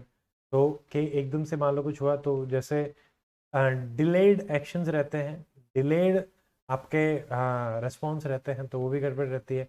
Formal हमारे पास ट्रेंड करे हुए प्रोफेशनल्स भी नहीं हैं, जो कि मान लो कोई बिल्डिंग डिज़ाइन करनी है वो ढंग से हो पा रही है क्या, ठीक है, या फिर फोर्सेस को वो करना है। इवन तो हमारे पास एनडीआरएफ और ये सब तो ठीक है, बट फिर भी मान लो उसमें भी अर्थक्वेक स्पेसिफिक वो जर्नलिस्ट की तरह तो देख लेता है, पर साइक्लोन स्पेसिफिक ऐसा कुछ है क्या, उतना भी नहीं है। ठीक है, अवेयरनेस लोगों में कम है, तो उसको अपने को और ज़्यादा बेटर करने की आवश्यकता है। That is the common thing. ठीक है, now let us see question number 17। देखिए, the human right activist constantly highlight the fact that the AFSPA Armed Force Special Power Act is a draconian act leading to the cases of the human right abuses by the security forces.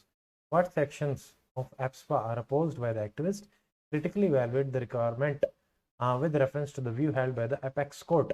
तो यहाँ पे हमारे पास दोनों views आते रहते हैं। सरकार एप्सपा को हटाने के लिए नहीं रहती, पर देखो सुप्रीम कोर्ट है या लॉ कमीशन है, उन्होंने इसको रिपील करने के लिए भी अपने व्यू पॉइंट्स रखे हैं। No the point is you are living in a democratic country. फिर आर्मी भी है, बट आर्मी हमें डिफेंस के लिए जरूरी है।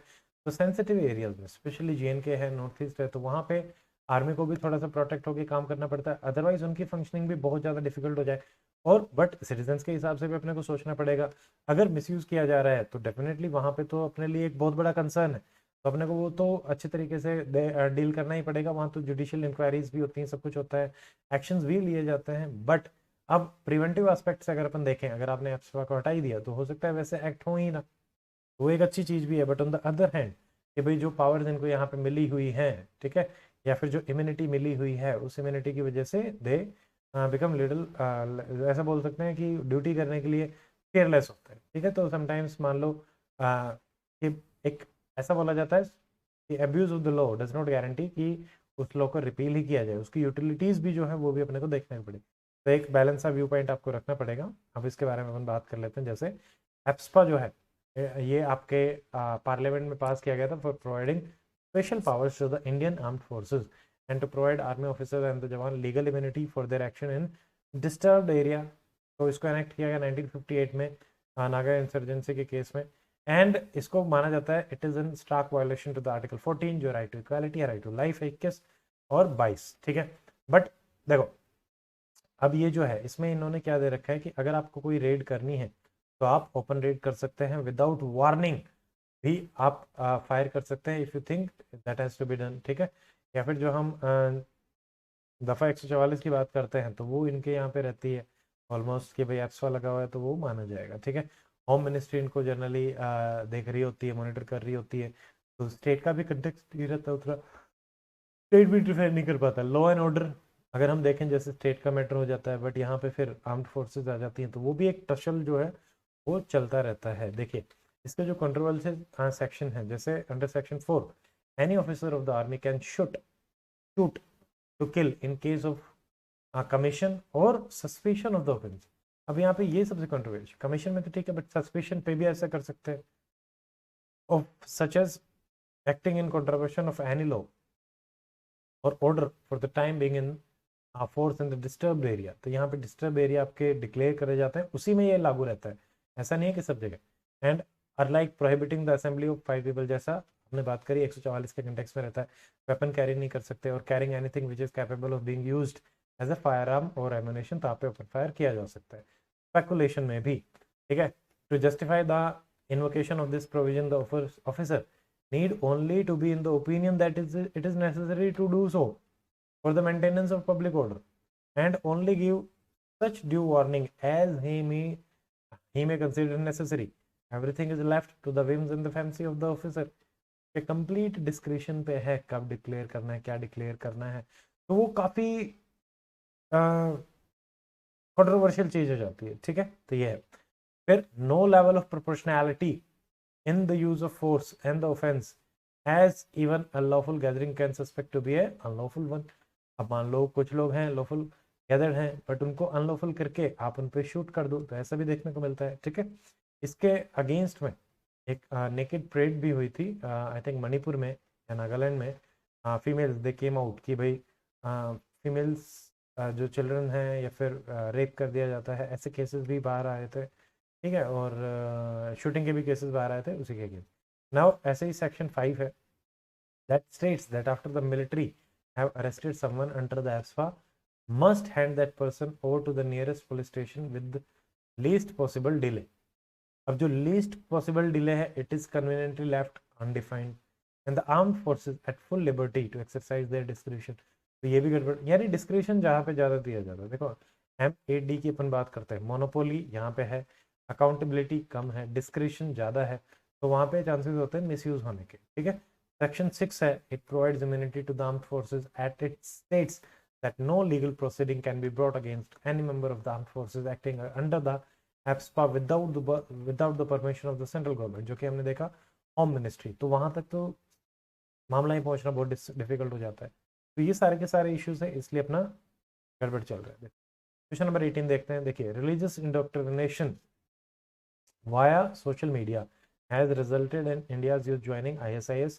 What is ISIS and its mission? How can ISIS be dangerous to internal security of our country? अब ये वैसे तो पुराना मुद्दा हो गया, बट अभी भी वी हैव सीन इंस्टेंसेस जहाँ पे ट्विटर के थ्रू, फेसबुक के थ्रू, सोशल मीडिया पे या फिर गेमिंग के थ्रू उनको इंडोक्ट्रेन करके आप एक्सट्रीमिस्ट जो टेररिस्ट ऑर्गेनाइजेशन है उनमें ज्वाइन कर लिया जाता है। ISIS के बारे में आप बता सकते हैं कहाँ की है, कहाँ से निकली, और वो सब बता के फिर अब कैसे क्या डेंजरस है। देखो, इंडिया जो है, इंडिया के आसपास अगर अपन देखते हैं, पाकिस्तान है अनस्टेबल, अफगानिस्तान है अनस्टेबल है, बांग्लादेश ठीक है, थोड़ा थोड़ा म्यांमार में फिर भी गड़बड़ चल रही है।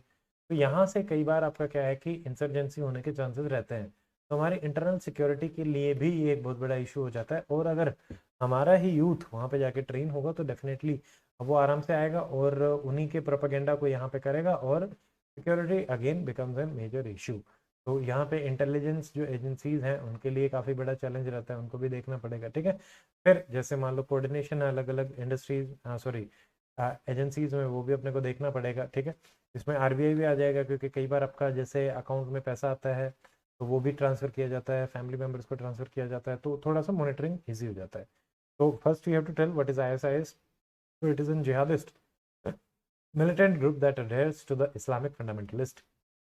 अब ये क्या है इस्लामिक फंडामेंटलिस्ट? इस्लामिक मतलब बेसिकली फंडामेंटलिस्ट क्या होते हैं, जो कि ओरिजिनल आपका लिटरेचर होता है उसी पे ज़्यादा फोकस करते हैं, कहते हैं कि वही है जो कुछ है और कुछ अपना है ही नहीं। ठीक है, तो ये अपना रहेगा। नाउ जो Wahhabi doctrine of Sunni Islam है उसको फॉलो करते हैं, refer to itself as Islamic state और IS since it proclaimed a world wide खिलाफत। ये बोल रहे, जैसे आपने सुना होगा अपना 1920s जब नॉन कॉपरेशन मूवमेंट चल रहा था, खिलाफत का इशू चल रहा था, तो ये भी यही चाहते हैं। ठीक है, टर्की जो खिलाफत था उसको यहाँ पे बनाया जाए, और इंडिया का भी एक नाम इसमें है, वो एक प्रोविंस है उस खिलाफत की, क्योंकि हाँ हम वो एस्टेब्लिश करना चाहते हैं। They claim religious political military authority over all the Muslims world wide.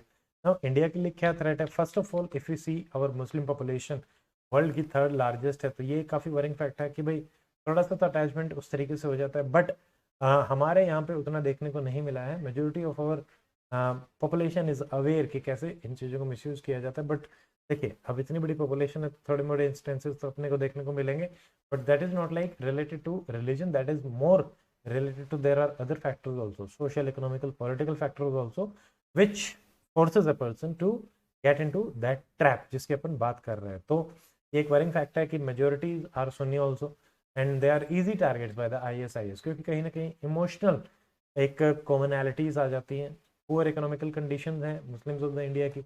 अगर आप अर्बन मुस्लिम्स को देखेंगे, they are even poor than the urban scheduled tribes, तो ये आपको देखने को मिलेगा। And it is also a matter of concern for the country as the mix of the money and the religion can act as a big attractive trap, जिसकी हम बात कर रहे थे। Around 7 million Indian they are living in the Gulf region, तो वहाँ से तो और ज़्यादा easy हो जाता है। Most influenced region of the ISIS, so there is always the possibility of some of them coming back in contact with the radical element at the Gulf and help them to reach inside the India also। ठीक है, वहाँ से तो आएंगे ही, घर पे तो आएंगे ही, उनको तो हम रोक नहीं सकते, और कौन कितना इंडोक्ट्रिनेट हो गया है उसका भी नहीं पता चलेगा।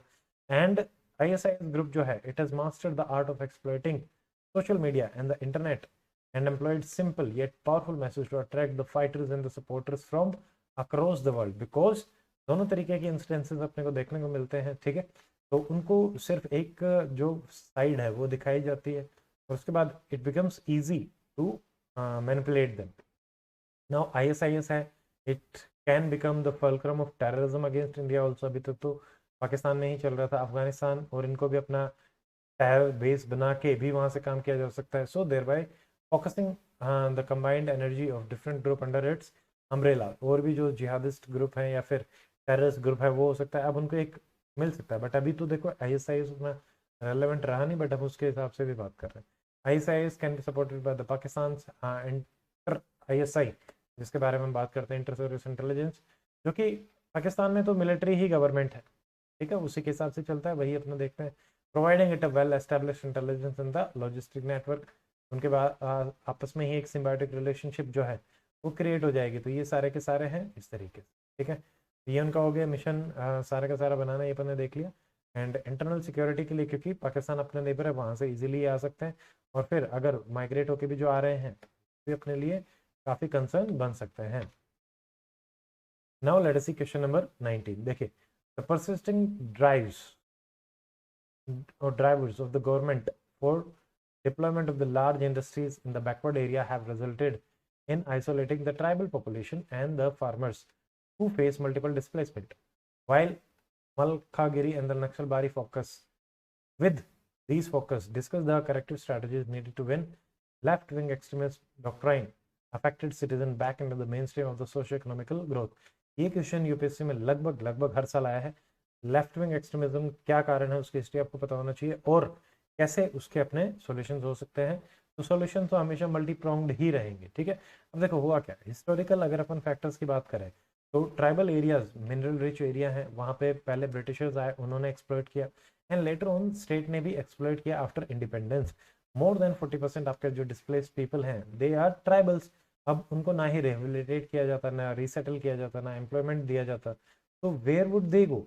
अगेन जैसे कि अपन ऊपर देख रहे थे, तो they become easy to manipulate.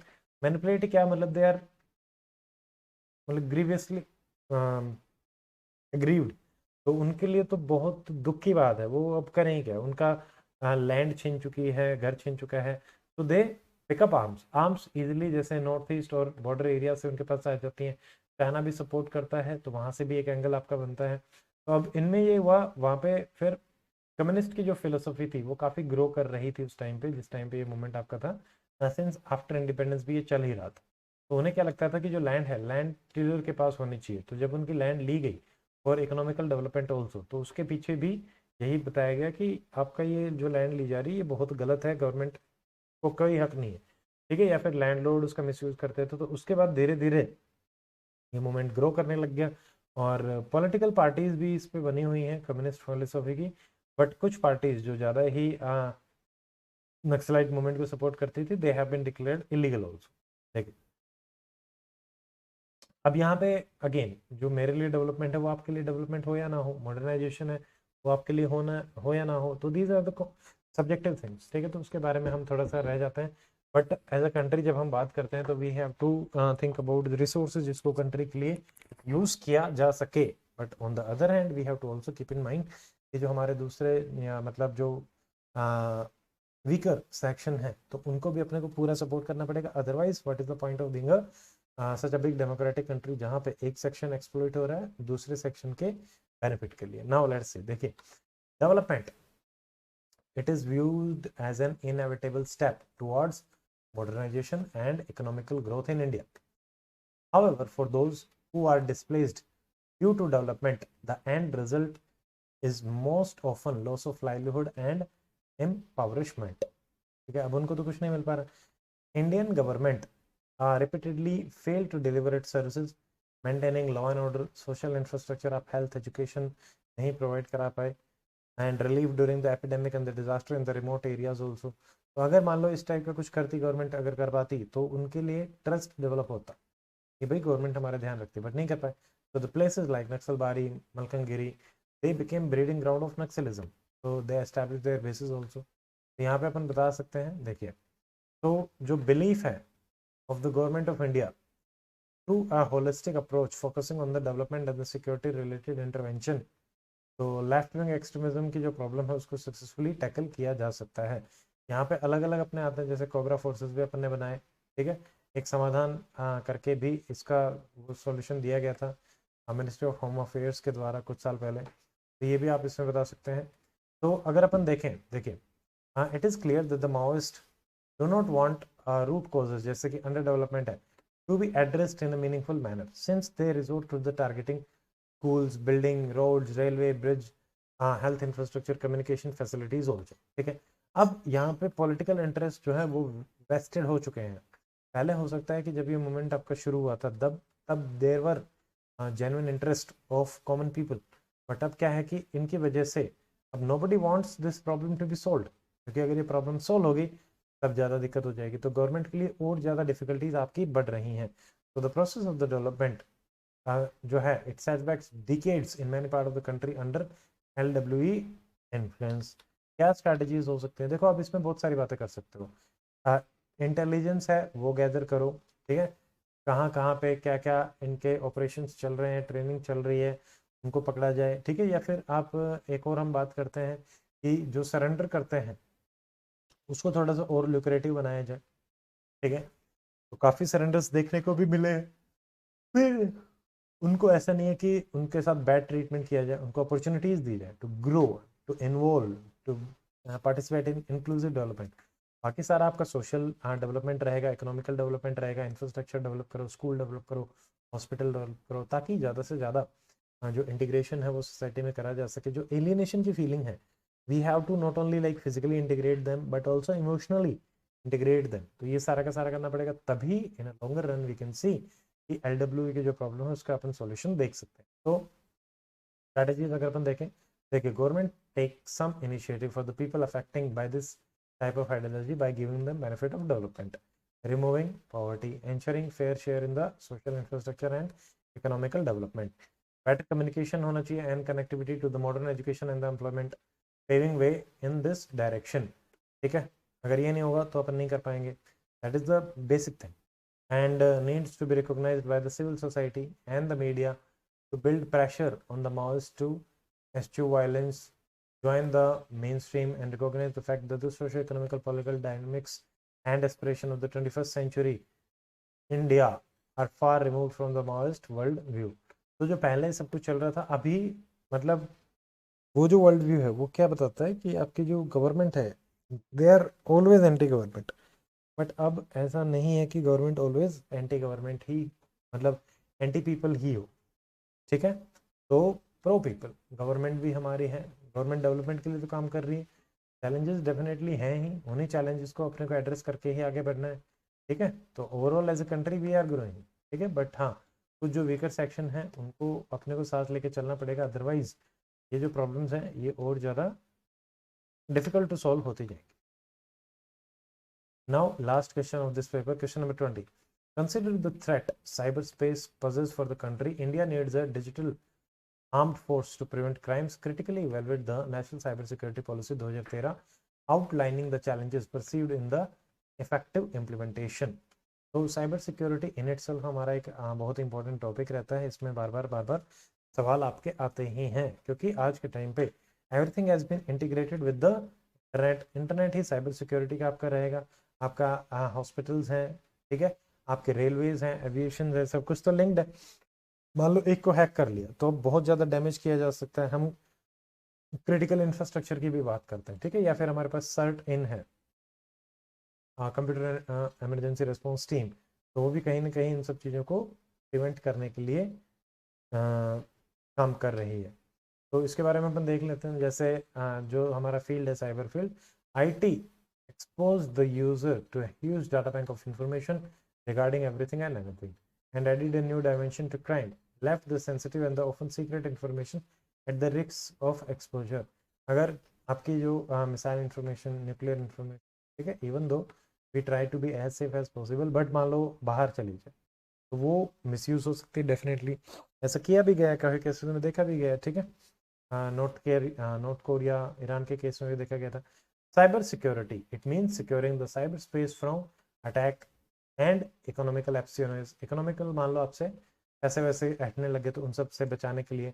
Cyber spaces interconnected of IT infrastructure, जैसे इंटरनेट है, टेलीकॉम नेटवर्क है या फिर कंप्यूटर सिस्टम है, ठीक है। अब मान लो एक पे अटैक हो गया तो बहुत सारे सिस्टम को एक साथ खत्म किया जा सकता है। एक वायरस आया, एक वायरस मल्टीप्लाई इजीली कर जाता है, तो उसी के कंटेक्स्ट में उन्होंने बनाया था cyber security policy 2013। It was made to modernise the cyber security system and to create enabling laws to deal with the cyber threat. ये थोड़ा सा इंट्रोडक्शन हो जाएगा यहाँ पे। Basically we want to strengthen the regulatory framework for ensuring a secure cyberspace ecosystem, yes, ताकि एक regulation हमारी बेटर से बेटर हो सके। We wanted to create a workforce of 5 lakh professional in the next 5 year, but क्या ऐसा हो पाया? नो। ठीक है, capacity building, skill development, training, ये बड़ी बड़ी बातें आप लिख के आओगे, ये लिखने के लिए होती है आंसर में, ठीक है। बट हाँ ठीक है, इधर की भी कर लो उधर की भी कर लो, करने की जरूरत है। नहीं हो पा रही है, that is a different thing. Challenges definitely अब वही है कि कुछ चैलेंजेस रहेंगे, कुछ को सोल्व करना है, वो अपना चलेगा, ठीक है। Now to enable effective prevention, investigation, and the prosecution of the cybercrime and enhancement of the law enforcement capabilities through appropriate legislative intervention। तो हमने लॉज हैं उनको भी कोडिफाई करना है, वो सारी की सारी चीज़ें रहेंगी, प्रॉपर तरीके से इम्प्लीमेंट करना है, ठीक है। फास्ट इम्प्लीमेंटेशन करना है ताकि ऐसा ना हो कि डिले हो जाए, तो वो भी कोई फ़ायदा नहीं है ना। What are the major challenges जो हमारे साइबर सिक्योरिटी में आ रहे हैं? सबसे पहला तो डिजिटल इलिटरेसी है, तो उसकी वजह से ही सिटीजन जो है they are highly susceptible to cyber fraud या फिर साइबर थ्रेफ्ट। आपके छोटे छोटे पैसे चले जाते हैं, आप सोचते हैं कि कोई नहीं चले गए, वापस नहीं आ सकते हैं, फिर आप उसके लिए कुछ करना होता है तो वो नहीं करते, तो वो भी कई इश्यूज हो जाते हैं, ठीक है। तो यहाँ पे आपको बहुत ही ज़्यादा अवेयर रहना पड़ेगा। हमें भी अपनी पॉपुलेशन को डिजिटली लिटरेट बनाने की आवश्यकता है। इसी में एक दिशा डिजिटल साक्षरता अभियान आपका लॉन्च भी किया गया था ministry of human resource development में, या फिर एजुकेशन आप बोल लीजिए, तो वो है। और बाकी उसके अलावा अगर अपन देखें, हमारे जो डिवाइसेस हैं दे आर सब स्टैंडर्ड, तो उतनी सिक्योरिटी है ही नहीं। And rampant use of unlicensed software, आप खुद भी देखेंगे तो हम ज़्यादातर लोग वही यूज़ करते हैं, अनलाइसेंस्ड सॉफ्टवेयर, ठीक है। इम्पोर्ट डिपेंडेंस भी हमारी है डिफेंस में, अदर क्रिटिकल इंफ्रास्ट्रक्चर में दे आर इम्पोर्टेड, तो इंडिया ऑलरेडी वल्नरेबल हो जाता है। मान लो वहाँ से इंफॉर्मेशन चोरी हुई तो हमारी भी आपका उसमें हो जाएगा कि भाई आपकी टेक्नोलॉजी या फिर वहाँ पे भी अटैक किया जा सकता है। बट अब धीरे धीरे हम जैसे डिफेंस और इन सब में अपनी एक्सपोर्ट्स भी बढ़ा रहे हैं, प्लस इंडिजिनस प्रोडक्शन भी बढ़ा रहे हैं, तो ये प्रॉब्लम इमीडिएट तो सॉल्व नहीं हो सकती, बट कुछ कुछ सॉल्व होती रहेगी, ठीक है। And lack of the train staff also in the cyber security, जो हम बनाना चाह रहे थे, क्या हम बना पाए? नो। एनोनिमिटी होती है in the case of the cyber attack और द हैकिंग इंसिडेंट, पता ही नहीं होता कौन कर रहा है, कैसे कर रहा है, तो उसको सोल्व करना भी बहुत ज़्यादा मुश्किल हो जाता है। फिर एथिकल हैकर्स, ठीक है, वो भी हमारे पास कम है जो इसका आइडेंटिफाई कर पाए, गवर्नमेंट के साथ मिलकर काम कर पाए, तो वो भी नहीं हो पा रहा। Lack of the coordination among the various agencies also, तो that is also one of the big task. Absence of geographical barrier, majority of the server they are outside India, तो यहाँ पे फिर लीगल इश्यूज आ जाते हैं। मान लो आपको पता भी चला, how will you prosecute that person, वो नहीं हो पाएगा, ठीक है। जैसे एक जमात्रा है, जमात्रा वो है, या फिर हरियाणा में नूह का भी आप एग्जाम्पल दे सकते हैं, they are growing cyber fraud या फिर साइबर अटैक के कंटेक्स्ट में, तो वो अपने रहेंगे, ठीक है। तो हमारे पास ये मेजर मेजर हमने डिस्कशन कर लिया है। तो again these are not model answer, these are like just to give you a framework कि हाँ इस तरीके से अपने दिमाग में बना के आंसर्स कि ये टॉपिक तैयार करने हैं, इस फ्रेमवर्क में तैयार करने हैं, कीवर्ड्स क्या क्या रहने चाहिए, उसी कंटेक्स्ट में अपन बात करें, ठीक है। तो that's it in this lecture. Next अपना रहेगा 2016 का जीएस पेपर 2 का discussion, and see in the next video. Till then stay fit, stay healthy, good bye, जय हिंद।